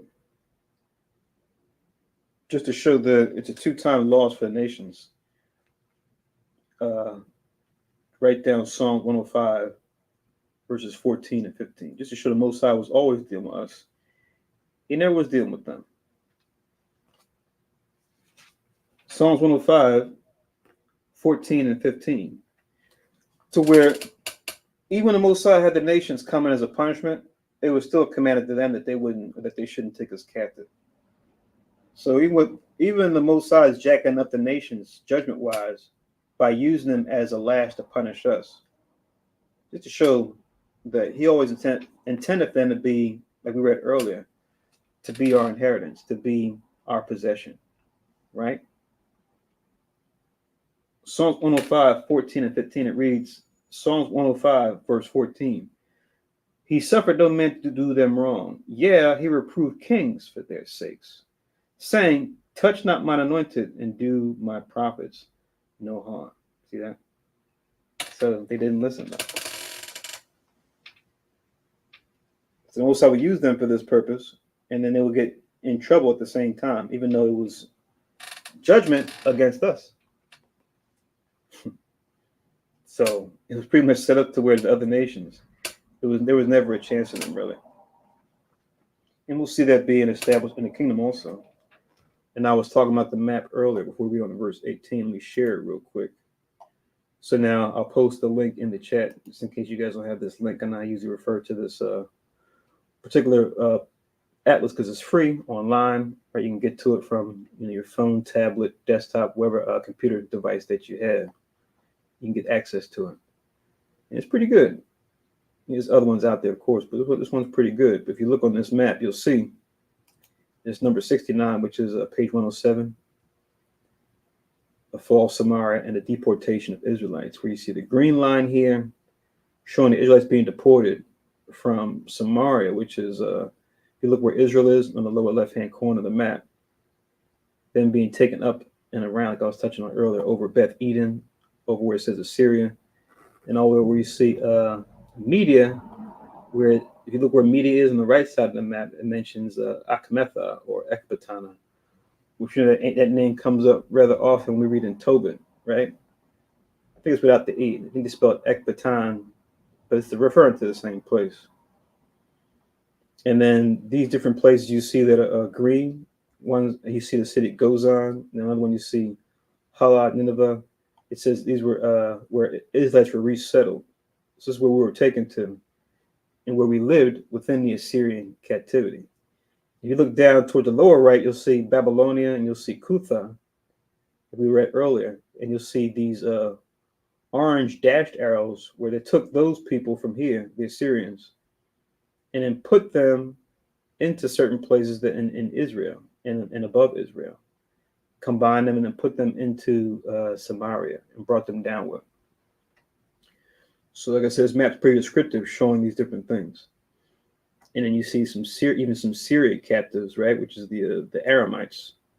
Because remember, while the nations came into power and took us over, they took over other nations too when they had their time in the sun. And then those nations would come back and then take them into captivity and then take their other families. So when nations were the top nation, they would take over all nations, and then we were like the prized possession once they conquered us, as the Most High would allow it. And then you see the little red circle around Samaria, where up here on the key it talks about it being a siege. We read that at the beginning of the chapter. And then also this brown arrow, if you look at where it says Israel and Judah in the lower left-hand corner of the map, you see the arrow going towards Egypt. This was what we read in the beginning of the chapter, where it talked about Hoshea sending a messenger or an envoy over to Egypt, and how they found out. And they said, "Oh, you're trying to go to the Egyptians for help? All right, let's do these guys in." That's what we read in the beginning of the chapter. So this map's very descriptive. And you go down to number 70. This one has some stuff too here. This 69a. You see the description here on the right side. You can read and pause that if you want to get more details. But then if you go down to number 70, check this out. The Syrian districts after the fall of Samaria. Now it shows how they cut out the land of Israel. These different colors referring to the different borders they tried to reestablish in Israel. Look at that. You see Samaria, but then you see all the different areas they had above that too, as far as their power. Even though them taking out the Syrians, you see they have Damascus trying to move the border around. So these are like new borders that they try to set up. And we see this when nations come into power, they'll try to reestablish certain things, set things up. You still see Judah in the south here. You still see some of the cities that are left behind, but then you had the heathen pretty much, reshaping the land into where they wanted it to be. So you see some of these lands, these borders, and the names, how they rename them. And then, so these countries here with Ammon and Moab, this refers to them as semi-independent. And then the other color shows the vassals, where it's got Judah as a vassal.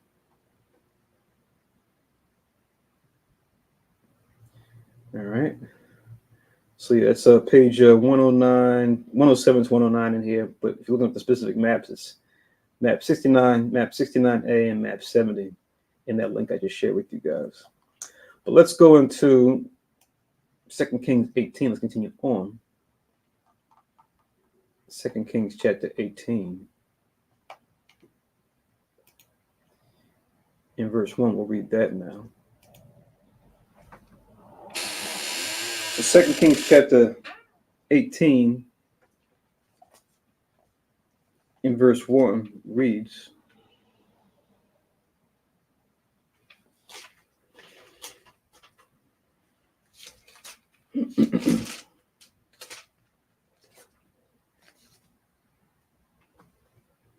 Now it came to pass in the 3rd year of Hoshea, son of Elah, king of Israel, that Hezekiah, son of Ahaz, king of Judah, began to reign. So when we started off in the last chapter, we talked about when Hoshea came into power, which was during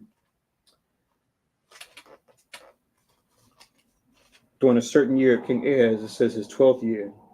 So letting us know that after the 3 years, which would be 15 total, was when this Ahaz came out of power, and now Hezekiah is the one that's in power.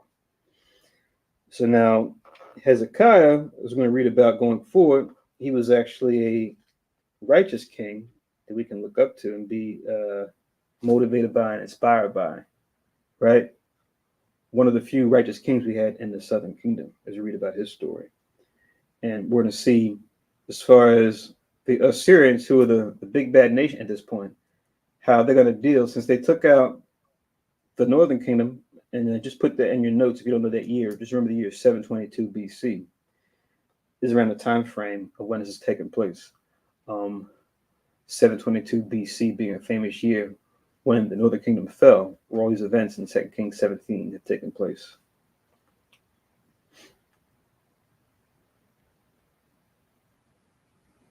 That year and the other year being 586 BC, which would be when the southern kingdom will fall, which we'll get to later on as we read on in Kings. But right now we're in the 8th century, or around 722 BC. That's the time frame that we're in right now. So chapter 18 and 1, now it came to pass in the 3rd year of Hosea, son of Elah, king of Israel, that Hezekiah, son of Ahaz, king of Judah, began to reign. It says 25 years old was he when he began to reign. And he reigned 29 years in Jerusalem. It says his mother's name was Abi, the daughter of Zechariah. I think in Chronicles it has her name as Abijah, but here it just has it in the abbreviated form. It says in verse 3, drum roll, and he did that which was right in the sight of the Lord. Oh, thank goodness. But now we got to check and see, because he had other kings in Judah that did right, but then did they leave the high places? Did they let the people still serve those other gods, right? Which the Most High was checking for that, right? It says, according to all that David his father did. Verse 4, he removed the high places and brake images and cut down the groves and break in pieces the brazen serpent that Moses had made, for unto those days the children of Israel did burn incense to it, and he called it Nehushtan, right? Which you go into the Hebrew for that, it should just mean brass or a piece of brass. So even taking that that creation, that image, of what you read about back in Numbers, right? Chapter 21 in particular, and it made that into a false god. So how unfortunate, right? When that's just supposed to be just a vessel or a device to use to what symbolize the Most High's power, and allowing that plague to cease from spreading over us at that time. So like with 18:4, we'll get it real quick. Go to Numbers 21. Numbers chapter 21.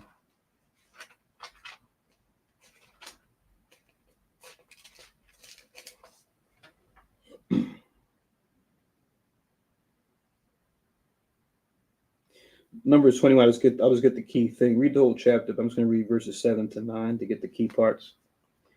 Numbers 21 and 7. Therefore the people came to Moses and said, we have sinned. We have spoken against Yahweh and against thee.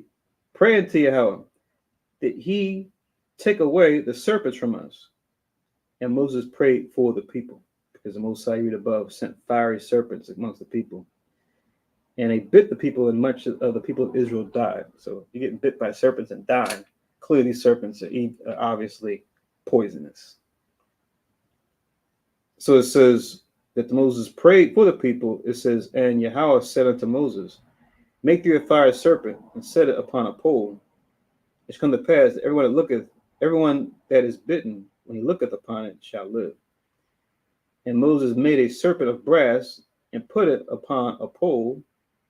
And it came to pass that if a serpent had bitten any man, when he beheld the serpent of brass, he lives. That's where you see the serpent being wrapped around a pole. You see that symbol being used and misused, being associated with Greek mythology in some contexts, right? Where they have what they call the caduceus. But that is symbol going back here, where you'll see them use that in the medical field when it comes to certain departments. They'll see that symbol of a snake wrapped around a branch of sorts. But that's where that comes from. It's referring back to this. And it was used as an image to represent healing, right? That's the image that is served, them holding it up and then people looking at it. But now to link with Numbers 21, 7 to 9, even that being held up like that, even Christ is metaphorically referred to as like this brass serpent being held up. Let me get that in St. John real quick, and then we'll continue on. St. John.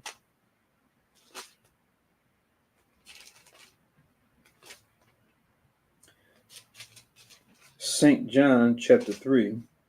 The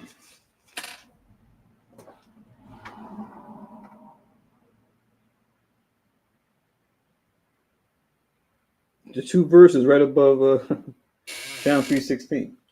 How about that? St. John chapter 3, verse 14 and verse 15. St. John chapter 3, verse 14. And as Moses lifted up the serpent in the wilderness, even so must the Son of Man be lifted up. Verse 15. That whosoever believeth in him shall not perish, but have eternal life. Yeah. And of course, the whosoever within the context, read other scriptures, which we will go into now. We'll talk about that in the class, right? Whosoever is talking about of the children of Israel here and other places. Like in Acts chapter 2, where Peter quotes the same verse, but it's going back to Joel, where it says, out of Mount Zion shall come deliverance, right? Talking about our people. Because that whosoever we know is taken totally out of context in the modern era, right? It says whosoever brother, it says whosoever sister, whosoever. But the whosoever is not whosoever. Whosoever is talking to our people, the whosoever of our people. a metaphor I like to use for the John 3:16 breakdown and the Acts 2:20-21 breakdown is like if you're a school teacher, you have a classroom, right, of however many students, and they have an event in the auditorium at the school, and the teachers all bring their students into the auditorium, have them sit down on rows, right, to fill the auditorium, right, each classroom. The teacher talking to his or her kids will say, all of you better behave, right? All of you better not act out, right? And kids, look at each other like, oh, okay, Mr. So-and-so. Okay, Mr. So-and-so, right? Hopefully. But now they're using the same word. But in the context, it's understood, I'm talking to my classroom. Because the teacher's going to have specific orders for their classrooms, which more or less will probably be similar, but they might tell them something different to do, depending whatever their class is about, whatever they're into. They might do something else in the auditorium. They might play a different role, depending what class they are. So that whosoever, you have to take it into context. It isn't, that teacher isn't talking to all the kids in the auditorium. That teacher is talking to their classroom.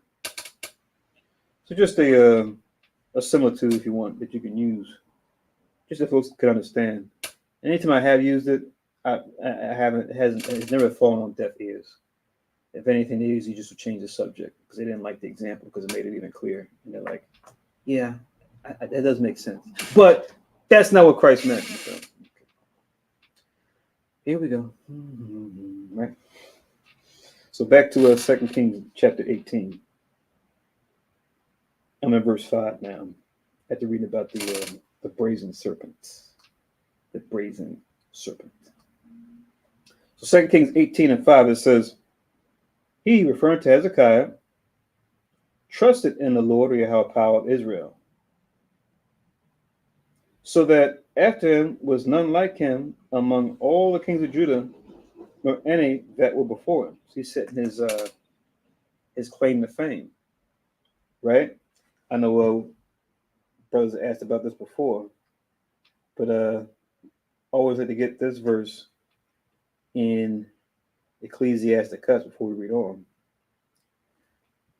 Ecclesiasticus chapter 49. Ecclesiasticus chapter 49. I'm going to read verses 4 and 5.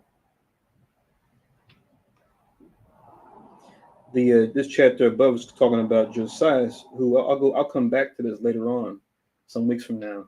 When we get into Josiah, there's going to be a couple generations after Hezekiah, who was another righteous king that set apart. I just want to read this verse in verse 4 and 5 as far as the overview. Ecclesiasticus 49, verse 4 and verse 5, where it says, all, you read above talking about the kings, except David and Ezekiah, this is the same as Hezekiah, just spelled a little different, and Josiah's were defective, for they forsook the law of the Most High, even the kings of Judah failed. So as a whole, the kings of Judah failed, because if they didn't, we would still have the line of Judah here as kings. Now, the line of Judah, as far as the house of David, it's still here, right? Amongst the Judites that are here in the modern era, right? Probably here, some are probably here in North America, right? If not other places. But as far as who's the house of David, we can't tell at this point, right? We're not sure. Most High knows. But like we said earlier about, trying to go and, do necromancy and, try to divine and stuff and try to do, like they talk about now with the past life connection. Don't worry about that. If you're righteous, you're going to do the righteousness that you did before, and that's going to speak for itself, regardless of whoever you may have been, right? Because with certain knowledge, it can hurt us, where we might say, look at that and go, oh man, I was this person before? Huh, they kicked my feet up. We were kind of making a joke about that, I think, last time, right? You find out, sister finds out, oh wow, I was Judith. Oh wow, I was Deborah back then. I'm good. Or a brother finds out, oh snap, I'm Daniel in the regeneration. Or I'm Jeremiah. That's who I am now. Kick my feet up. I'm good. I'm making it to the kingdom, baby. I can do no wrong. Right? So you don't want that knowledge. Right? If you are Deborah, if you are Judith, if you are Jeremiah, if you are Daniel, let your words and deeds speak for it in this life.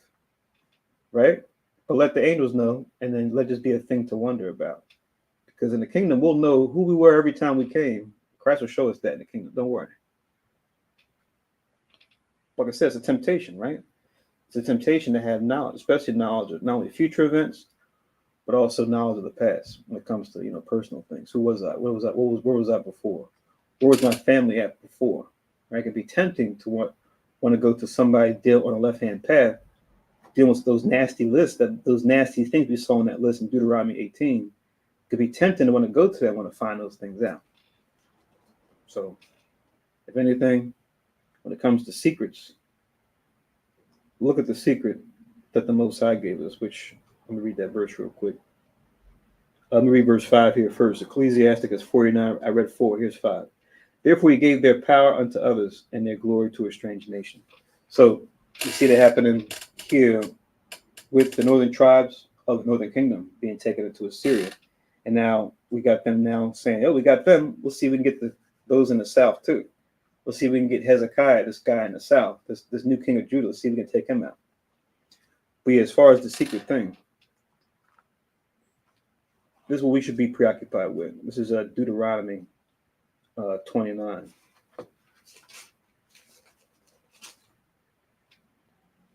Deuteronomy 29 and 29. Pretty easy to remember, right? Deuteronomy 29 and 29 reads, the secret things belong unto the Lord our God, or Yahweh our power, or Yahweh Elohim.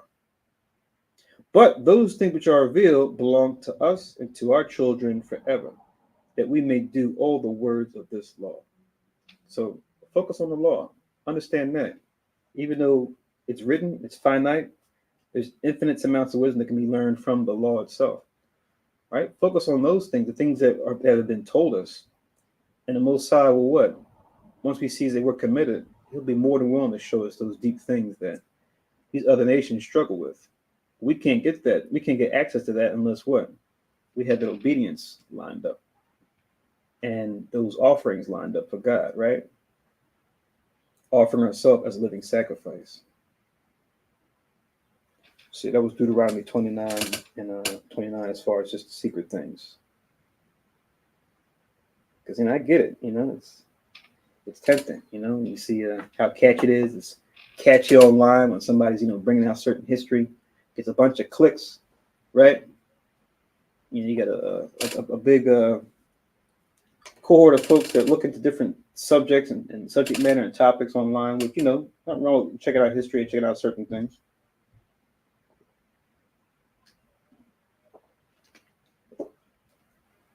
Doing that, you do well. But doing better is knowing that which matters most, which is the law, statutes, and commandments, which how many of our people know that in and out? So prioritize. Back to 2 Kings 18.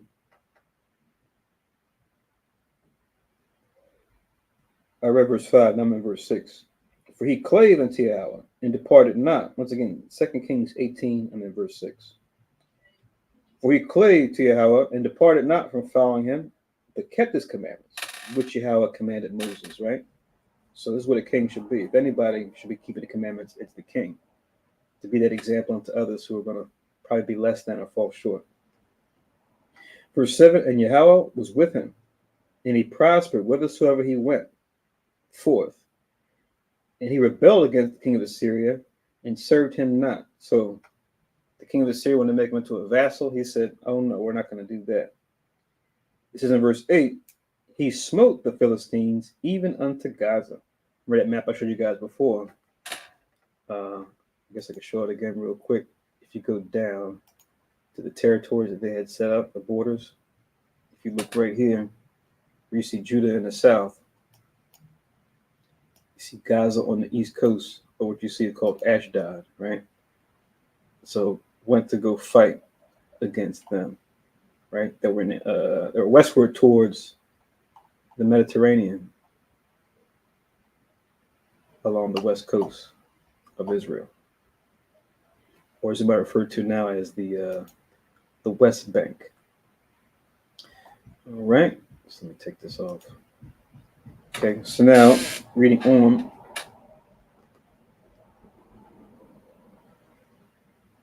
I'm in verse 9 now.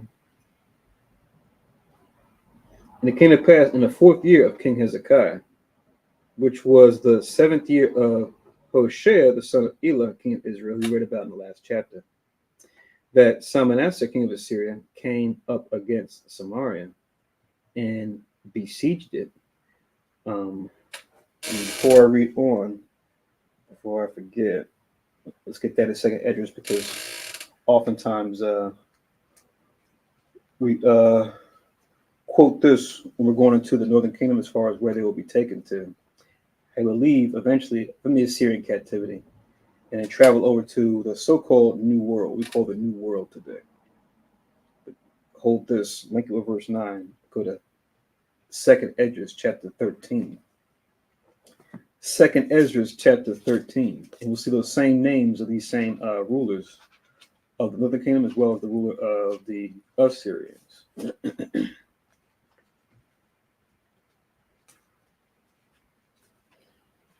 If you guys remember,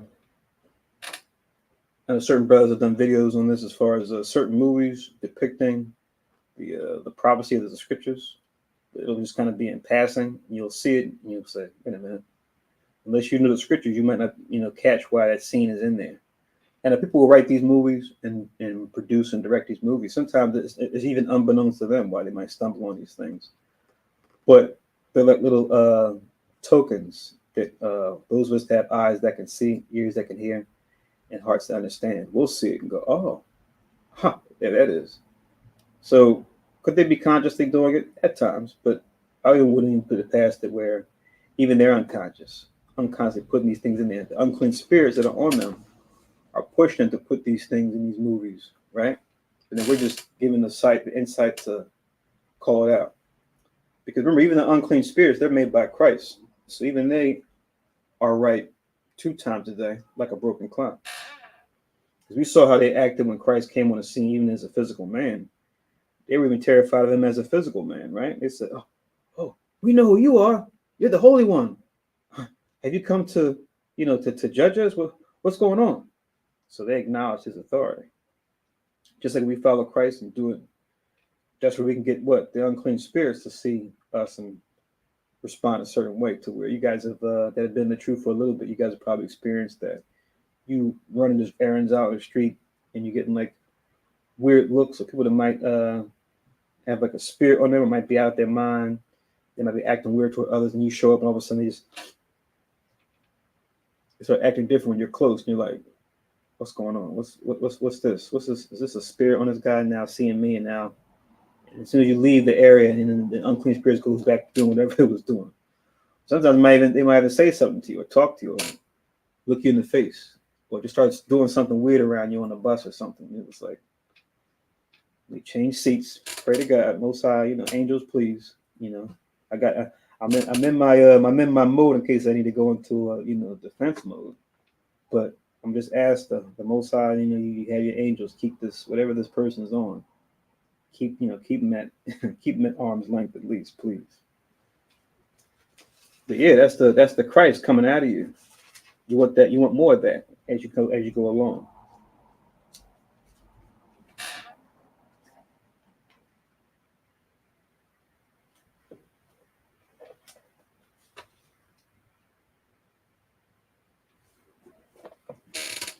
Okay. So second Esdras chapter 13. And we start from verse 39. This is going into a vision that our forefather Ezra had, right? And it's being broken down as far as what he saw in his vision and who these people are. So second Esdras 13 and 39, it reads, and whereas thou sawest that he gathered another peaceable multitude unto him, verse 40, those are the 10 tribes which were carried away prisoner out of their own land in the time of Hosea, same as Hoshea we're reading about in Kings. The king of whom Salmanasseh, that's what we read about in Kings as well, king of Assyria led away captive, and he carried them over the waters so that they came into another land, right? Which I showed you guys on that map already, right? That bigger map, but it was map number 69, right? Where we showed that trajectory up here. See?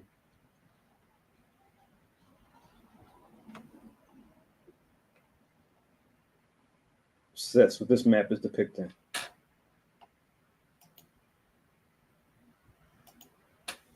So it says, but they took this counsel among themselves that they would leave the multitude of the heathen and go forth into a further country where neither mankind dwell. So that was, like they said, what they refer to in history sometimes as the New World, the uncharted land, right?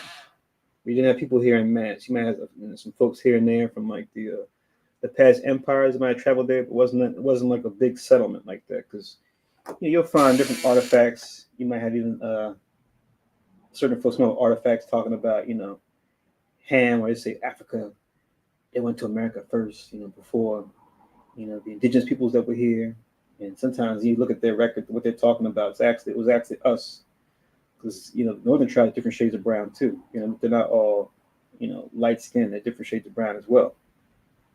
So I think oftentimes we mistaken them for them, or you could have had some expedition that kind of went there and landed maybe somewhere and left some remains. You may have had the little one-offs here and there, whether it was our people on the western coast of Africa during the Dark Ages, or if it was Han that traveled there before during the past empires, like the Babylonian Empire and stuff. But as far as like people really settling down, that was what we're reading about here. That was the Northern Kingdom, as far as really settling in this land. Is if they took this counsel among themselves that they would leave the multitude of the heathen and go forth into a further country wherever mankind dwell, that they might there keep their statutes which they never kept in their own land. Nice idea, nice notion, right? I think in history read it started well, but then depending on which tribe you go into, whether you're reading about the indigenous people in North, Central, what they call Mesoamerica, South America, you'll see that they started dealing with worshiping animal spirits, worshiping nature, right? Start calling the Most High Yahweh, start calling the Great Spirit and other things, right? And keeping some of the Hebrew customs, as far as telling time, using the moon to tell the time of month, and the sun as far as the seasons. But then they started incorporating other things that they had learned from back then, from the other nations, right? As far as sacrificing their own children and worshiping the host of heaven and animal spirits and animals, worshiping animals themselves and everything else that we see when we study the history and the culture of the Americas, right before the Esau came over and conquered it. It says, and they entered into Euphrates by the narrow passages of the river, right? If you look at the river of Euphrates, you see that it's on the east side of this map. And then you look down, you see the Euphrates. If I just zoom in a little bit, since I got the map here, I might as well use it. Let's see here. So here's the Euphrates. As you guys can see, if you follow, when you see the word Assyria real big, you see the Euphrates underneath Assyria. And you travel over and follow that down as it goes through Babylon, you see that it empties out into the Persian Gulf. So now you see the globe here. So now you see what the Persian Gulf is? That's this little red square on the globe, the lower right-hand corner. So from there, they pretty much went down and around the Arabian Peninsula. I think today at the bottom there is where they, which is today Oman and Yemen, at the bottom of this Arabian Peninsula. Went all the way around underneath Africa, went between this strait between between Africa on the east coast and Madagascar. That's that island you see there. That is bigger than an island. It's pretty big, right? And went underneath Africa and went all the way eastward. And you can't see it on the map, but South America, you can see like the nose of South America on the left side of this globe. That's how they travel. It's based on what we're reading here. So yeah, through the Persian Gulf, underneath the Arabian Peninsula, past the Horn of Africa, in between Africa and Madagascar, underneath Africa, across the Atlantic, and then initially landing in South America, we call Brazil. And then the other tribes spread out and went to other parts as you go further up into Central America, the Caribbean, and then finally North America. That's where the tribes spread out to. And then you go into the 12 tribes breakdown and see which tribes are who and how we know based on certain characteristics as far as how they conduct themselves, things they said, things they did, things they wore, etc., etc. Okay. Just a little crash course there on the 12 tribes. But not going back to a second Esdras, chapter 13. I'll read where I left off. It says,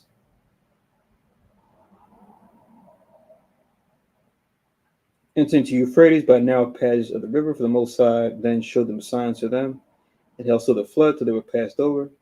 For through that country there was a great way to go, namely a year and a half. So it took them that year and a half to travel, like I said, down that through the Gulf, underneath the Arabian Peninsula, past the east coast of Africa underneath, to land all the way into what will start off as the South America, we call Brazil today, right? Which you go into that prophecy about Brazil and how it got its name. That comes from a Hebrew word, barzal, which means iron-like.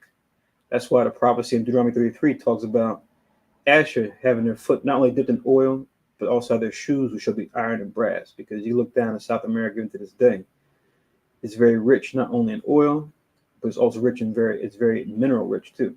You have a lot of mining companies capitalizing, oil companies and mining companies try to capitalize still off those resources found in South America and the different countries. But that's like when I usually show folks to show we got to be the Hebrews, because how the natives call that land Brazil before any Esau even got there, before the Portuguese got there, the Dutch or fake Jews, so-called Jews, before they even got involved with the transatlantic slave trade. The people, the indigenous people, they were calling the land after the Hebrew word for iron.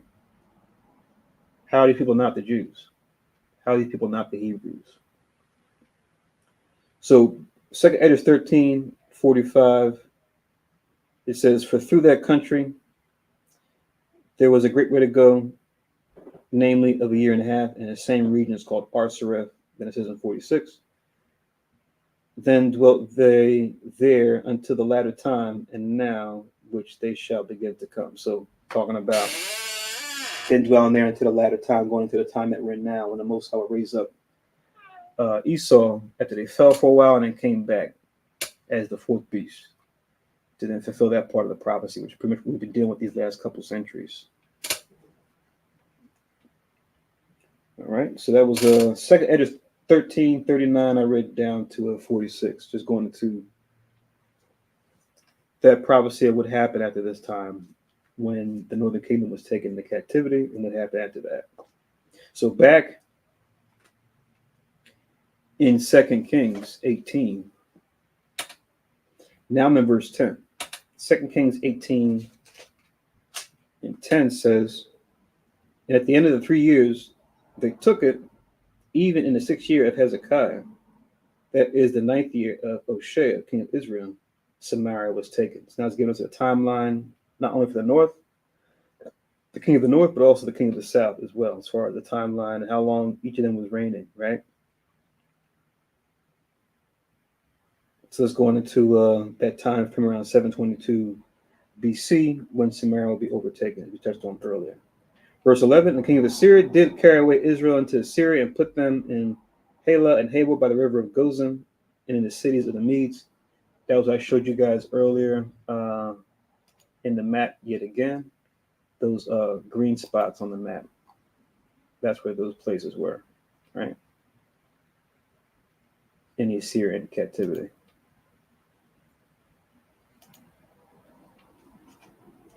It says in verse 12, because they obeyed not the voice of the Lord their God, but transgressed his covenant, and all that Moses, the servant of the Lord, commanded, and would not hear them nor do them. So there's a disobedience, which we know always constitutes the same result. This is in 13. Now, in the 14th year of King Hezekiah, did Sennacherib, king of Assyria, come up against all the fenced cities of Judah and took them, right? So we kind of did a little jump into the future. So now this Salmanasseh is no longer in the picture. Now we have this Sennacherib, right? He's the new king at this point, but still has it out to what? Take out our people, just like Salmanasseh before him. Verse 14, Hezekiah, king of Judah, sent to the king of Assyria to Lachish, saying, I have offended, return from me. That which thou puttest on me, I will bear. The king of Assyria appointed unto Hezekiah, king of Judah, 300 talents of silver and 30 talents of gold, right? So as we're going to see in this story, Hezekiah, howbeit he's righteous, he's still ready for war, but anytime he can parlay, he's going to try to parlay, because remember, the Syrians are quite a strong component compared to who we were fighting in the West Bank, right? But now, when dealing with the king of Assyria head to head, right, it's prudent for a king to deal wisely. To say, okay, we'll supplicate at this point, but now let's see where this might go, right? Which we're going to see going forward, because remember, this was the time of the Assyrian Empire when they would be in the top position. And Hezekiah also is keeping in mind too, even though he's doing rightly, he knows that he is still facing judgment for not him directly, but his kingdom, for what Ahaz, his father, did, as well as others. So it's kind of hard to see where the Most High's mercy may come in, where, okay, maybe they'll be at peace with us if we just agree to pay this, or if we rebel, may the Most High will be with us to protect us. So you kind of want to play it by ear to see where the wind will blow, where the Most High wants to take things. So it says he appointed unto Hezekiah 300 talents of silver and 30 talents of gold. That's a lot. 15. Hezekiah gave him all the silver that was found in the house of Yahweh and in the treasures of the king's house. At that time did Hezekiah cut off the gold from the doors of the temple of Yahweh and from the pillars which Hezekiah, king of Judah, had overlaid, and gave it to the king of Assyria, right? So once again, like I said, as a king, you want to see if you can parlay, see if you can have peace, as opposed to go to war, which may cost the lives of your men, right? Who have women and children, don't want to make any widows if you can help it, right?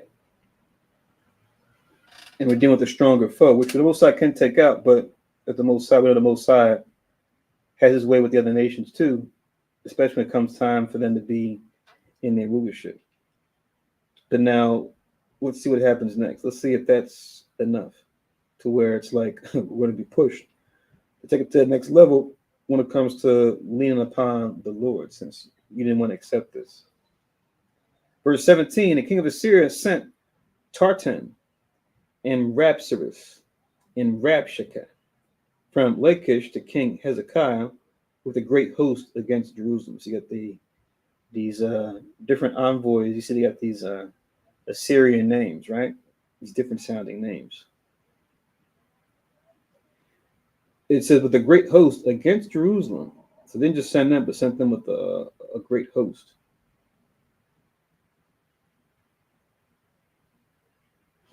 And in case you're wondering, we may touch on it a little bit too before we finish this chapter, but the prophet Isaiah, he's alive all this time in the southern kingdom.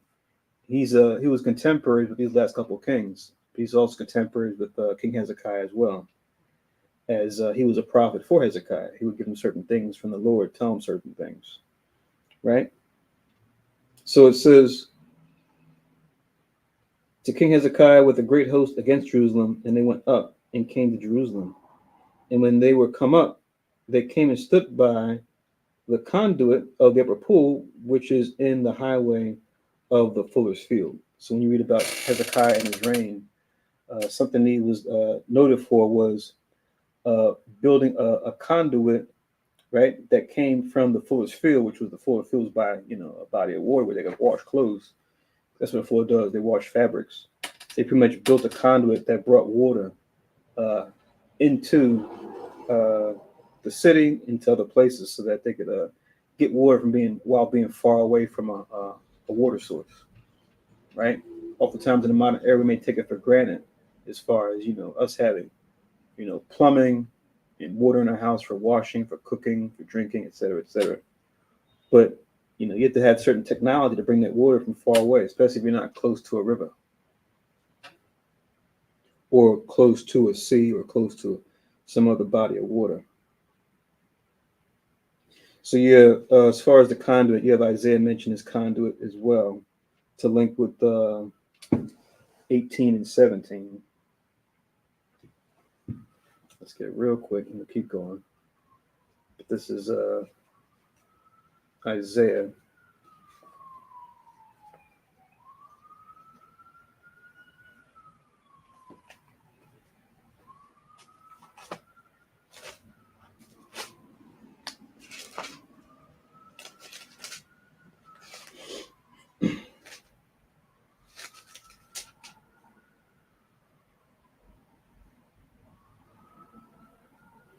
So Isaiah chapter 7, you can read the first couple of verses here. Isaiah chapter 7 and verse 1, it says, "It came to pass in the days of Ahaz, the son of Jotham, the son of Uzziah, king of Judah, that Rezin, the king of Syria, and Pekah, the son of Remaliah, king of Israel, went up toward Jerusalem to war against it, but could not prevail against it." So talking about what happened in some history right before. Remember I told you Isaiah was a prophet during a couple kings, the kings that preceded Hezekiah himself. It says in verse 2, "And it was told the house of David, saying, Syria is confederate with Ephraim." So it's going back to what we read about last time we were in 2 Kings. We're reading chapters 15 and 16, where you had the southern kingdom fighting against the northern kingdoms before they were taken out by the Assyrians and taken into captivity. But you had us in the south allying ourselves with the Assyrians, and you had our people in the north allied themselves with the Syrians or the Aramites. So the Asherites and the Aramites. So you'll get Syria and Assyria confused. That's why it says Syria is confederate with Ephraim, which is referring to the leadership of the northern kingdom. And his heart was moved, and the heart of his people, as the trees of the wood are moved with the winds. Interesting metaphor. Then said Yahweh unto Isaiah, "Go forth now to meet Ahaz, thou and Sheresh Jeshub, thy son, at the end of the conduit of the upper pool in the highway of the fuller's field." It's referring to that same landmark, that same device. I'll stop there in Isaiah 7 and 3, just another reference to the conduit. And I think, I'm not sure if it was the other Kahanim or the elder, they mentioned this as far as, you can go today and even see the remains of this conduit, right? It's still intact. When you go to Israel and you travel there as a tourist, it's kind of like messed up because we're not really tourists going there. We're the ones actually really going home if we actually travel there. But 2 Kings chapter 18, I read that verse to link with 17. Now I'm in verse 18. 2 Kings chapter 18, verse 18. "And when they had called to the king, there came out to them Eliakim, the son of Hilkiah, which was over the household, and Shebna the scribe, and Joah, the son of Asaph, the recorder," which that's interesting. You see that title of recorder, right? A recorder is not exactly a scribe, but like a recorder is kind of like you look in the Hebrew, you see the word ma zakar, right? Kind of like how shapat is the office of a judge, where ma shapat is judgment. You have zakar, which means to remember, right? But then a mazakar literally translates into a remembrancer. So that's what like a recorder would be, a remembrancer. Like someone pretty much keeps records, including transactional records. So it's interesting with this particular rule. When you look it up, you'll find that those same three kings that we read about in Ecclesiastes 49, 4 and 5, you'll read about them having recorders. When you do a lookup on this recorder, you read about them having recorder, but then you really won't see that role for any other king. But you'll see them having a recorder. So I guess it was kind of par for the course for those righteous kings that they are good when it came to keeping the accurate books. You'll see them being made mention, but only for those three kings, which I thought was kind of curious. Something that wasn't exactly obvious, but you just look at it and just notice, you'll see that similarity. Kind of like seeing certain people live for a certain amount of time. Like, oh, Joseph lived 110 years, but then Joshua, his descendant, lived for 110 years too. And you won't see that 110 years come up that often. You'll see it come up with both of them at the same time. It's just kind of curious. It's a curious kind of thing. Oh, they both lived to be 110. If it means anything beyond that, who knows? You could ask Christ in the kingdom, but it's just those little things you can turn into trivia if you want it. But yeah, to link with this 2 Samuel chapter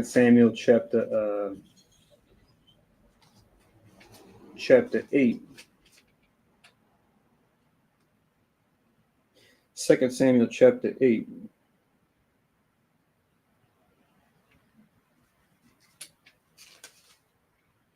Is going into David's time, but it talks about who was in his office.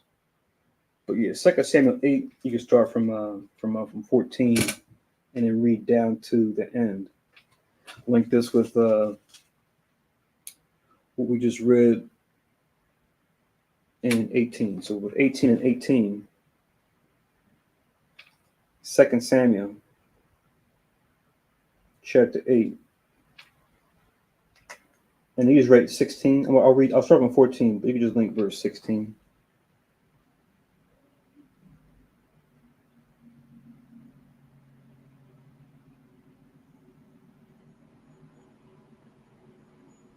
And I'll get one more verse to go what we just read in 2 Kings 18:8 after this. So this is 2 Samuel chapter 8 and verse 14. It reads, "And he put garrisons in Edom. Throughout all Edom put he garrisons. And all they of Edom became David's servants. And Yahweh preserved David whithersoever he went." It's going to us having dominion over Edom, which was prophesied to Jacob that would come, right? Or even to Esau himself, right? That it says that there shall come a time that after your brother had dominion, you shall break out the yoke that he put upon your neck. Talking about Esau having a yoke on his neck that we will put on him. But then centuries after this, when he would begin to rise up after the time of the Persians and the Medes, he would take off those bonds. He would stop being on the sidelines and become the main player, starting off in a big way with Alexander, right? So this time, there wasn't that time, right? They were still around, but then they were under the other nations. And this time, us, because at this point, this was the beginning of our golden age to where Israel, we were the top nation on the planet, right? Where people were coming to us for counsel, for guidance, or trying to make war with us and losing. It was like our time to shine. It says in verse 15, "And David reigned over all Israel, and David executed judgment and justice unto all his people." We read about Hezekiah doing, his descendant. It says, "And Joab, the son of Zeruiah, was over the host, so was his captain. And Josaphat, the son of Ahilud, was recorder." So there's that remembrancer role again, right? In 17, it says, "And Zadok, the son of Ahitub, and Ahimelech, the son of Abiathar, were the priests. And Sariah was the scribe." Say the scribe too. And it mentions Benaiah, the son of Joiada, was over both the Cherethites and the Pelethites. And David's sons were chief rulers. So David made sure his sons had top positions, top areas that they would have dominion over. But then also mentions Zadok and Ahimelech, who in previous chapters of Samuel, we read about David entrusting in them to help him out, especially when he was on the run from Saul and having to partake in the showbread of the priests, which was only for the sons of Aaron, the priests. It was only for them to eat, but the Most High made that exception. in that he was on the run from Saul, who sought his life without a cause. So Most High made sure to prop up those men, those sons of Aaron, that still looked after him, even when it could have costed them their life, as Saul was even killing priests, or I should say, commanding priests to be killed, which we saw in that story back in 1 Samuel. His herdman Doeg, the Edomite, was the one that carried it out. So only fitting that now David said, "Yeah, you Edomites, you guys gotta go down, along with you other nations." But emphasis here on verse 16 when it mentions this Jehoshaphat, son of Ahilud, being recorder. But now the other verse I want to get is in 2 Chronicles. We go to Josiah. 2 Chronicles chapter 34. 2 Chronicles 34.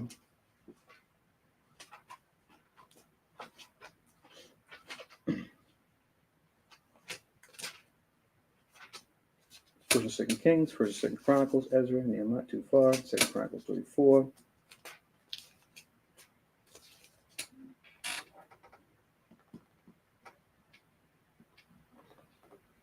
So I'm just going to jump to verse 8 and we'll go back.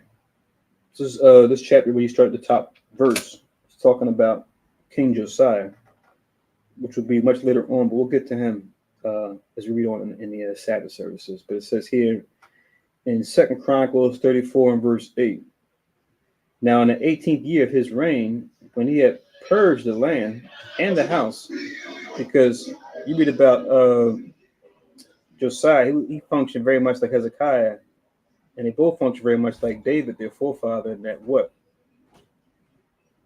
They made sure to not only to serve the Most High and do the commandments, but to make sure that people didn't serve him either. That he took down high places. He didn't allow the people to serve idols either. So it says he purged the land. In the house, he sent Shaphan, the son of Azaliah, and Maaseiah, the governor of the city, and Joah, the son of Jehoahaz, the recorder, to repair the house of Yahweh, his power. So you see that that recorder role again, right? That person being like keeping the books, or being like a record keeper of transactions, exchanges, right? But yeah, that was 2 Chronicles 34 and verse 8. But when you look at the rules of these other kings, like I said, you won't find that recorder office being fulfilled, but you'll see that they have recorders.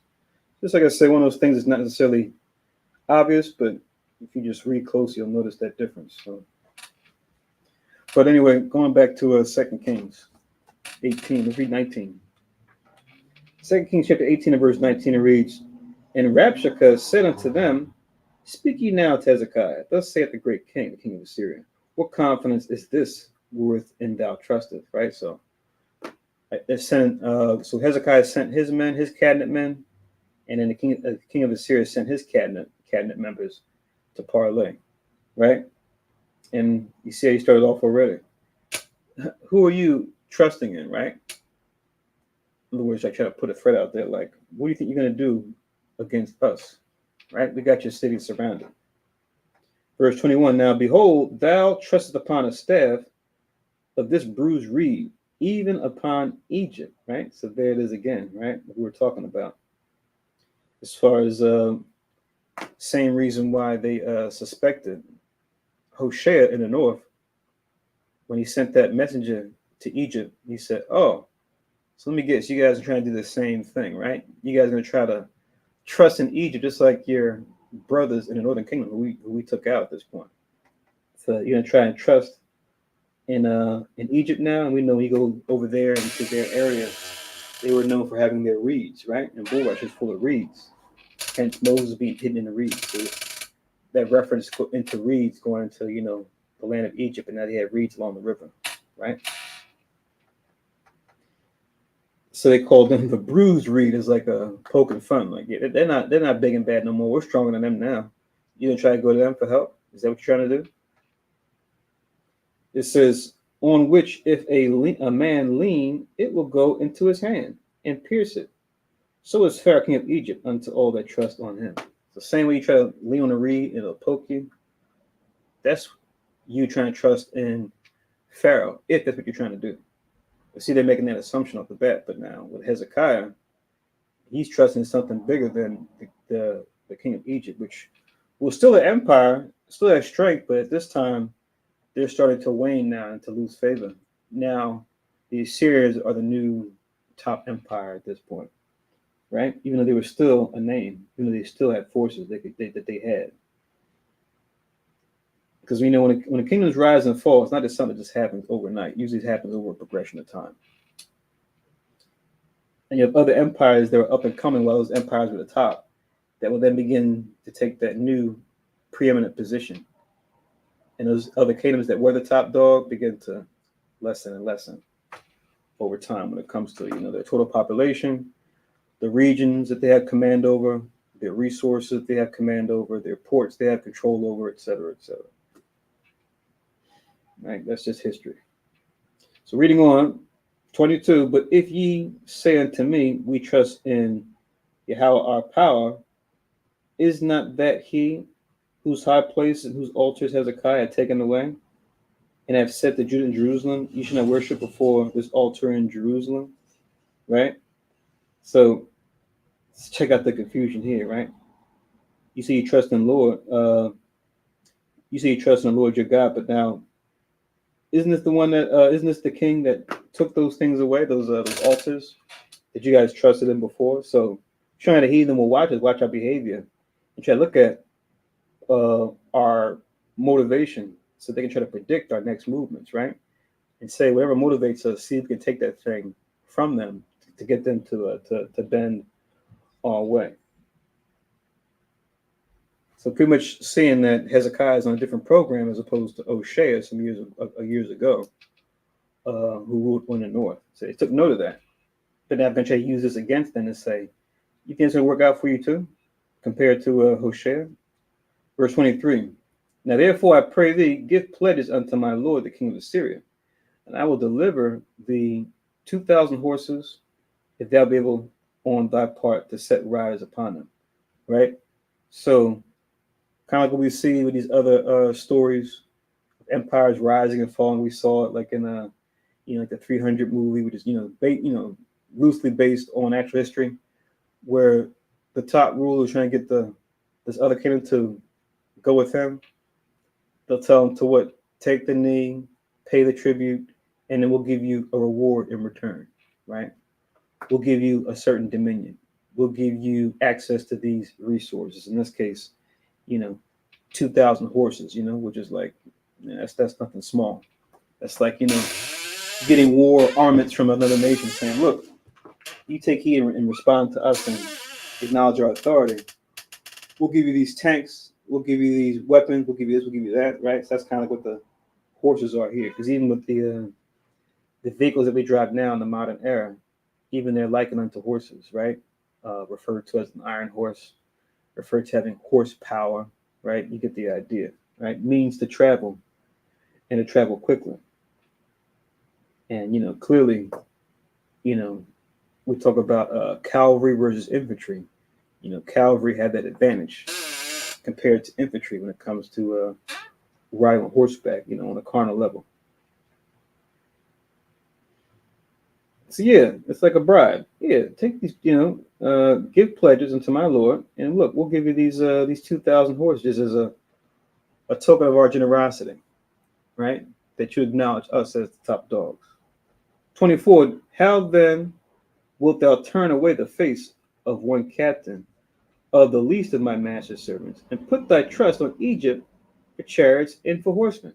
We can do better than they could do for you when it comes to these horses, these means of travel, right? So it's like trying to get them to be completely allegiant to them and not be trusting in Egypt, which, like I said, they weren't the top empire, but they did pose a problem where the Assyrians didn't want them to be somebody that we allied with. It's kind of funny. It's kind of, it was like this in reverse when we were captive in Egypt, where they saw us multiplying, getting larger in number. When we first got there as a family, Jacob of the 70 souls, where as we got larger in number, growing up in the in what they call Upper Egypt, which was actually in the south part of Egypt, in cities like Goshen. They said, "Oh man, they're getting mighty and strong, right? They keep multiplying. God forbid they tried to partner up with one of our enemies." So it's kind of like the same thing here in reverse. Now they're saying the Assyrians are saying the same thing. God forbid they try to partner or have an allegiance with the Egyptians. It says in verse 25, "Am I now come up without Yahweh against this place to destroy it? Yahweh said to me, go up against this land and destroy it." So, like I said, these guys talking big bad, talking about the Lord told me this, the Lord told me that, talking about our God, right? Now, in some cases, the Most High has spoken to the kings of these other nations, even called them his servants, right? Showed them dreams, right? We'll see examples of that as we read on. But is this what's happening here? Or is this them just trying to shake us up and just making claims? They don't really have any backing to them, but just trying to get us afraid and saying, look, trust us. You don't want to trust anybody else. So here's the response, right, from Hezekiah's cabinet members. 26, then said Eliakim, the son of Hilkiah, and Shebna, and Joah unto Rabshakeh, speak, I pray thee, to thy servants in the Syrian language, for we understand it, and talk not with us in the Jews' language in the ears of the people that are on the wall. Interesting, right? So those envoys they sent, they had multilingual, right? Because you had that. Just like today, you had the UN meeting. Sometimes you had the earplugs, or if you don't have the earplugs to do translation, you had the earplugs tied into a room. We will have interpreters, right, that will hear a speech being given, and then they'll interpret it in the language so their particular ambassador can understand what's being said. If they don't speak that language themselves, they'll hire interpreters to do that, right? And that's like a normal job. You read about the UN; they always have interpreters in there. Sometimes they employ technology too, but they've got different interpreters to pretty much translate whoever giving their speech. If they're not giving it in a popular language like English or Spanish that people can speak, they'll have their own people interpret it, and they'll have an earplug where they'll listen in. There was I haven't seen a movie in a while. It was like a political thriller. It had what's the girl? Australia. The Nicole Kidman. I think she was in it.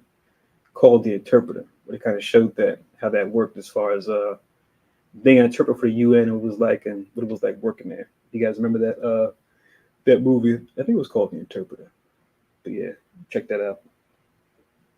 So our people are saying, look, so that you guys don't cause a stir, you guys are speaking to us in our Hebrew.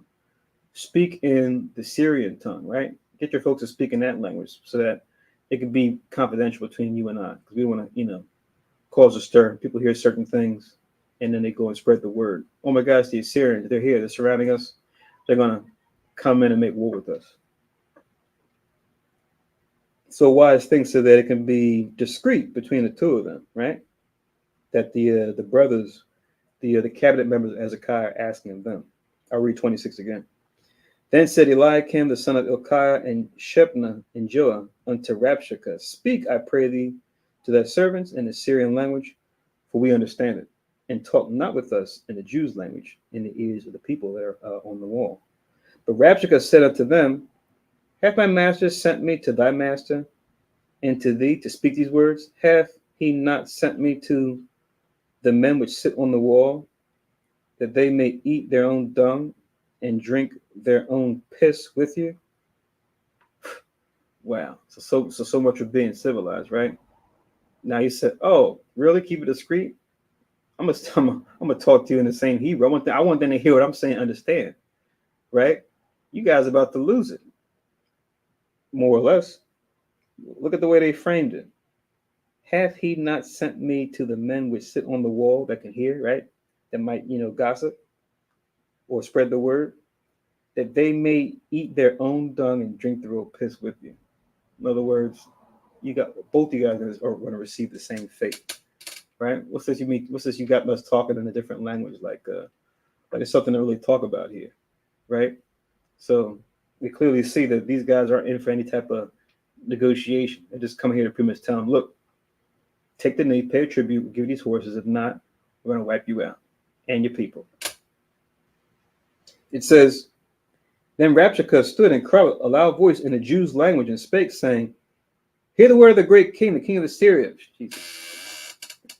So, like what they say today, this guy has no chill. He has no chill. He's like, oh, speaking the Syrian tongue, so only we can understand. All right, I'm gonna speak in the language everybody can understand. Guess what? What a jerk. All right, Rabshakeh of Assyria. Let's see how this pans out for you as you read on. So what's he gonna say? Verse 29. Thus saith the king, let not Hezekiah deceive you, for he shall not be able to deliver you out of his hand. Not let Hezekiah make you trust in Yahweh, saying, Yahweh will surely deliver us, and this city shall not be delivered into the hand of the king of Assyria. Hearken not unto Hezekiah, for thus saith the king of Assyria, make an agreement with me by a present, and come out to me, and then eat ye every man of his own vine, and every one of his fig tree, and drink ye every one the waters of his cistern, until I come and take you away to a land like your own land, a land of corn and wine, a land of bread and vineyards, a land of oil olive. That's kind of back where you say olive oil olive, and of honey, that ye may live and not die. And hearken not unto Hezekiah when he persuadeth you, saying, Yahweh will deliver us. So this guy, he's not only is he bold, but he's pretty slick too. Because what is he saying? He's saying what? Yeah, not only will we make sure you guys are taken care of, where you'll be able to eat of your own vine, of your own fig tree, more or less you're going to have peace and be able to partake in your resources. But now we invite you, right? We kind of put it in a way like almost like it's an invitation. We know it's not like that. We're going to take them by force, because it's like we want you guys to be working for us.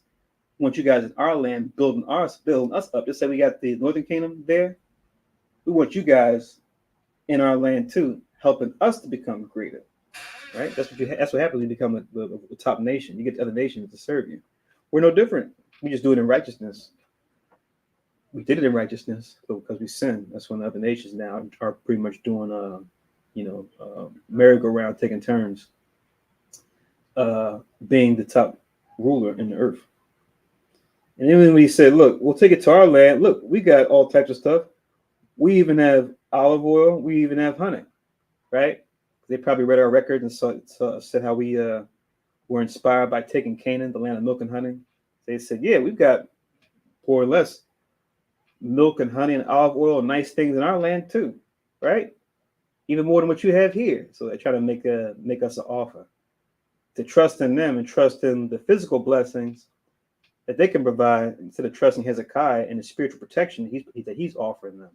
And he's going to offer them as you read on, right? So, very boldly putting it out there to everyone to hear and say, yeah, don't trust him. Trust us, right? So it says in verse 33, here comes more boasting.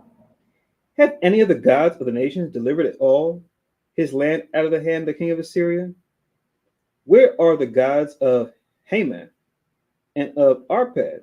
Where are the gods of Sepharvaim, Hena, and Iva? Have they delivered Samaria out of mine hand? See, talking trash about what we read about in the previous chapters, how they conquered them back in chapter 17. And then conquer our people, but then had the power over the Babylonians or the Hamites to make them into vassals under their control. Now, it's kind of funny I'm talking like this because we know, as you read on, the Babylonians, they're not done. They're under the Assyrians at this point, but now they're going to come on the scene and be like, yo, you guys have had your time. Now it's time for us. But that's not going to be until, it's going to work itself out over the next couple centuries. But yeah, you're going to have the Assyrians then fall out of favor. And then now these same guys they're talking about here that they have power over, they're going to be ones now to take that top position. That's just kind of funny how that works. So yeah. So could they protect you? Could the Egyptians protect you? The Egyptians can't protect you.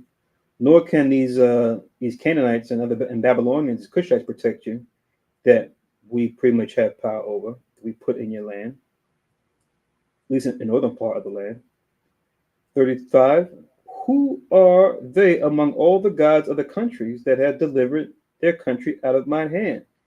That Yahweh should deliver Jerusalem out of my hand. So you guys and your God are going to be just like all the other nations and their gods, right? They all blessed me, right? And gave themselves over to me. If they didn't, I took them by force, and their God couldn't protect them. What makes you Israelites any different? Well, I took out your brothers in the north. I took out your northern kingdom up top. So you guys are next up, right? That's the attitude, right? We're on a roll, and we're going to do the same thing with you. But now, what's the Most High got in store? We're not going to really find out today. But as you read on in next week's, we're going to see. If we don't know already what's to come of this, because we're talking about Hezekiah now. We're talking about a righteous king in the south here, in the southern kingdom. We're going to see what he's going to do. But now reading on in 36, it says, but the people held their peace and answered him not a word. The king's commandment was saying, answer him not. So Hezekiah put it out there and said, look, this king of Assyria, his henchmen, namely this Rabshakeh, they're going to be saying a whole lot of stuff. Don't tell them nothing. I got a plan. Don't worry. Then 37 verse says, then came Eliakim, the son of Hilkiah, which was over the household, and Shebna, the scribe, and Joah, the son of Asaph, the recorder, is the recorder roll again, to Hezekiah with their clothes rent, and told him the words of Rabshakeh, right? So they followed Hezekiah's instruction. So don't say anything, don't even respond. Let them say what they're going to say. Just take it down and bring it back. When you come back to me, just tell them what happened. Tell them what they said. As we read on in chapter 19, we're going to see what happened. You see they rent their clothes because obviously they're saying, wow, these guys mean business. And they talk big and bad, and they got the mic behind them. Will the Most High protect us? We hope. Let's tell Hezekiah what's going on. As far as we can tell, we might be next. Hopefully the Most High's mercy is with us, right? Let's try to, do what we can to protect ourselves, because clearly on a physical level, we're outmanned, outnumbered, gunned, outgunned, but outspeared, out arrowed, out horsed, right? Just change the armament. Just change the type of armament to the ones we used in ancient times more so. So yeah, stage is being set, and like I said, these guys weren't trying to parlay at all. They were just like beating their chest. Trust us. Don't trust Hezekiah. Don't trust in your God. He can't protect you, right? Look at the past. Look who we conquered in times past. You guys next up on the list. And if you go with us, you'll be better off, right? Yeah, we'll make sure you can eat from your own vine, your own fig tree, and drink from your own cistern. And then when we take you into our land, we're going to give you all those same things and even more, right? So it's like, in their minds, like they're making an offer that can't be refused. But I don't know. I think that's an offer they can definitely be refused if you have a righteous state of mind. But if you're carnally minded, you may say, oh, you know what? Yeah, it's probably a bad bet. Let's go with them. But we'll make an end here in chapter 18. We're going to be back in the New Testament next week, which we're going to be reading Revelation chapters 1 and 2. So Revelations chapter 1 and 2. It's going to be next week, so get ready for that. Get ready to have your pen and paper ready and get ready to tap into the prophecies there, because when it comes to Revelation, even with our people in the world, it was always like this thing like, oh, book Revelations. Oh, man, what's going on in there? Is it talking about, things that are happening now in these last times, and what's it saying? And all these dark parables and these strange images that John is seeing, these weird figures, why do they look that way? And why do they sound that way? And why are they causing all these weird things to happen in these visions, and how does it tie into now, right? Revelation does have plenty of that, but we know when we understand the word, the Most High's prophecy is found throughout the Bible. We were going back to Genesis, right, about the end times, just like Revelation talks about things that happens in the beginning too. So we know he comes in the volume of the book. We know the whole book is prophecy. People tend to look at the book of Revelations as like, yes, the book of prophecy. that are into so-called Christianity. And then they make their best attempt to try to decipher it. But yeah, with the Holy Spirit as our guide, we'll be able to go into it and really break it down and then make the connections with things that are written aforetime, other prophecies, to show that true harmony that's in the scriptures. So yeah, Revelations 1 and 2 next week. I'll do our housekeeping. Looks like we're right around a Roman watch coming up on 3 o'clock. Coming up on 3 hours rather, so made pretty good timing there. So let's take a look at let me change the bottom ticker so you guys can see the housekeeping, just in case you don't know, folks watching for the first time. Oh, I didn't say it earlier. This says this is a Shah, a Ra, which means a Shar, a Shah, a Ba, a Tha, which is Shabbath, and then Ya, a Shah, a Ra, and Allah, which together is Yasha Allah, which just means Happy Sabbath Israel. So for our class during the week, it's every Tuesday and Friday from 7 to 10 p.m. Calling 667-770-1085. That's the number with the conference code of 521-455. So you see the date and time, what number to call. Also, if you have a phone or a tablet or a laptop or a desktop computer, you can access profitabletalks.com. As long as you have Zoom installed on your device, you can go to that website in your web browser, profitabletalks.com, and it'll pull up a Zoom call that'll pretty much be taking place side by side with the conference line call. If you want to watch us and then interact with us that way.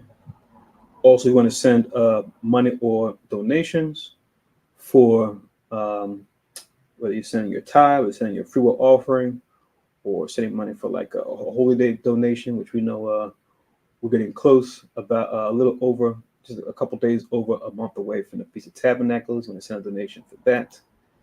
We have our address here, which is Ha Yasha Allah Kanas, spelled that same way, which for folks who may be listening or maybe visually impaired, it's HA space and then YASHARAHLA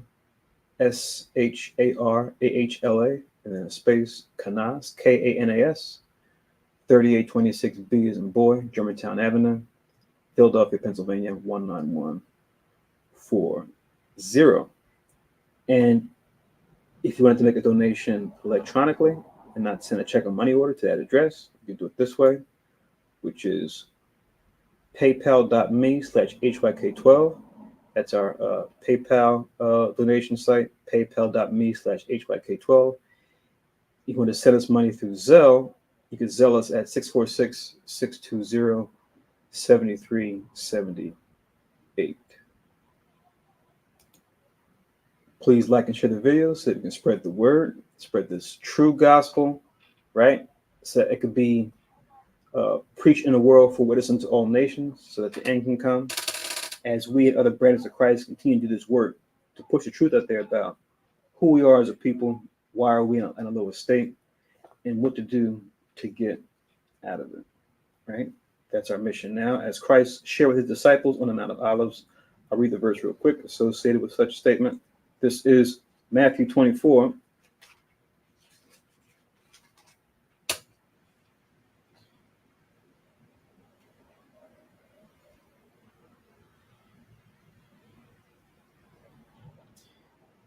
Matthew 24 and verse 14, where it reads, once again, this is Christ telling his disciples what shall come to pass in the end times, the times that we're in. Matthew 24:14, which reads, and this gospel, so this good news, the true gospel, of the kingdom shall be preached in all the world for witness unto all nations, and then shall the end come. Right? And it says for witness unto all nations, because why? As the curse states in Deuteronomy 28:64, if we don't obey the Most High, one thing he would do is it would scatter us amongst all nations, which we read about today, especially came to our northern kingdom, being scattered amongst the Assyrians and all different lands they were in. And then also later on, we would come over here, as you read that prophecy in 2 Esdras 13. But That's why it says all nations, not like we talked about earlier in John 3:16, or referencing John 3:16, and it says, whosoever, the whosoever is still Israel, but it's because we'll be scattered all over. We're found mostly here in the Americas, but the prophecy says we'll be scattered throughout the four corners of the earth. But it says, and then shall the end come. So we got to make sure this word gets out there. And I keep seeing things in the news about our brothers and sisters down in South America.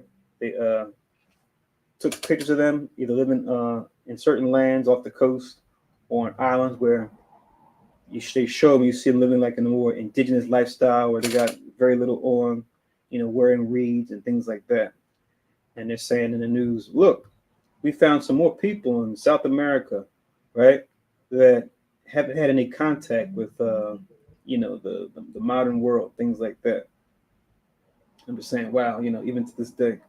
So we got to warn all our people, no matter where we're at, even down there, and whatever language that they're speaking. Make sure they receive this gospel, right? So where we're scattered throughout the Americas and abroad, we have to put this word out there. And we have vehicles like we have here with like the internet, telephone, right? Different movies, documentaries we put together that can all play a part. And just us going out there and teaching, of course, on the front lines as a means of fulfilling this verse. And let's not be deceived, because I'll jump down. Let me read 22 down to 24 as well to go with this, and then we'll close out. So Matthew 24 and 22, it reads, and except those days should be shortened, there should no flesh be saved. But for the elect's sake, those days shall be shortened. See that? So except those days be shortened. So, don't be surprised. It feels like time's going super fast. You blink your eyes. Oh my God, it's 2024. Wow, it's 2028. Wow. Now it's like pushing 2040. Because the Most High can stretch this thing out as long as he likes. But all in all, realize that our days are innumerable. It tells you that in Ecclesiasticus. I think it's 36:25. It says the days of the lives of man may be numbered, because the days of Israel are innumerable. So we're not going anywhere. If anything, time contorts, or I should say, time is controlled by us. In that when we keep the law, we get back into how things should be anyway. So let those other nations, Esau at the helm, and we'll read it in Revelations 2 when we get there, chapter 12. Let time run out for them. Right? Because their time is short. But we're not running out of time. We got all the time in the world. I think the key is for us to repent.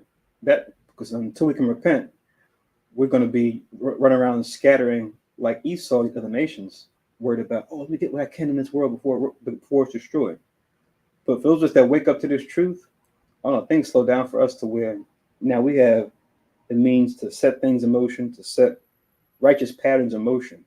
To anything we do in this life, it'll just be transitioned into the kingdom that's to come, right? Anything we build here according to righteousness and gain here according to righteousness, this is going to be transitioned into the kingdom, right? Where we're not in a rush. We know that this time is forever. Our kingdom is forever, and we're just beginning to come into that mind state, and we are the beginning of that kingdom living here and now in this sick, sad world, in this horrible empire called Babylon. So yeah, their time is short, not ours. Don't forget that. It says in 24, for there shall arise false Christs and false prophets, and shall show great signs and wonders, insomuch that if it were possible, they shall deceive the very elect. So don't be deceived by these other false Christs out here. Let's cleave into the true and living Christ. Let's cleave into this gospel we read earlier as we prepare for that day to come in. Okay? All right. So, once again, I just read Matthew 24, verse 14, and I read 22 to 24 as well. And with that, we'll say Ashar Shabbat once again. Have a blessed Sabbath. Have a blessed rest of the day. As we know, it's only about, at least here, a little bit after 2:20. So, enjoy the rest of your Sabbath. Keep it holy. Definitely check out the scriptures for the following week that's to come, or check out some documentaries, something dealing with nature, something dealing with current events. just to keep yourself in that spirit, so that you're in tune with the Most High, with His prophecy, as you read earlier. And with that, we'll do the closing prayers. So, Shalom Ashar Shabbat, my fellow prophets, my fellow prophetesses. Enjoy the rest of your Sabbath day.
Barakateh Hawa by Shemi Hawashai, Asharat, Nthanawa, Paria, Gapin, Tuwada Awan.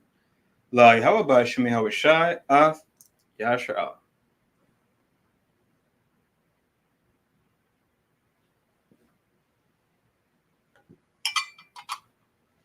English translation: Blessed are you, Yahweh, in the name of Yahweh Shai, that gives to us the fruit of the vine. Thank you, so be it.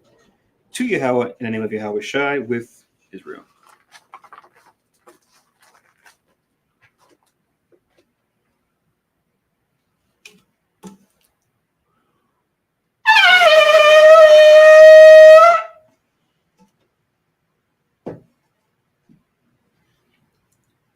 Amawa Pani Yerushalayim, stand and face Jerusalem.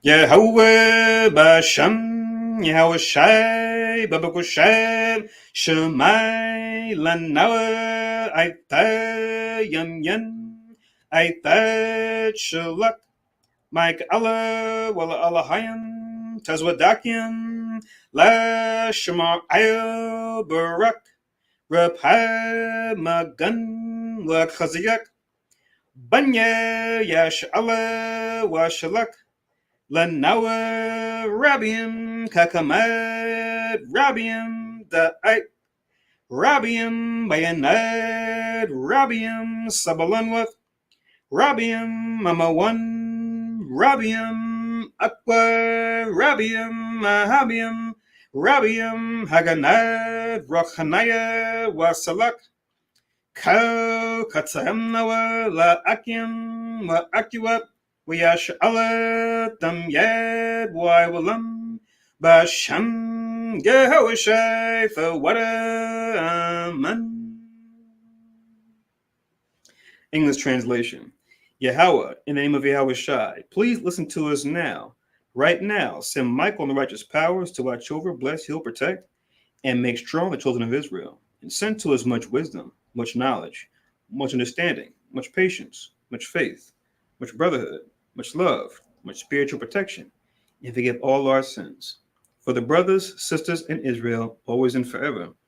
In the name of Yahweh Shai, thank you, so be it. Four Corners Prayer. Yahweh Bashem, Yahweh Shai, Barak Nawa, Wayash Allah, Wabat Yasaparim, Shema, Yasharallah, Yahweh, Allahoi Nawa, Yahweh, Akhet. English translation, Yahweh, in the name of Yahweh Shai, blesses Israel in the house of books or the school. And then we said, Hear Israel, the Lord our God is one Lord. So what that was saying, Bashar Shabbat once again, Wa Manakha Tawab, just means good afternoon. Enjoy the rest of your Sabbath, Israel. Shalom. Shalom. Shalom.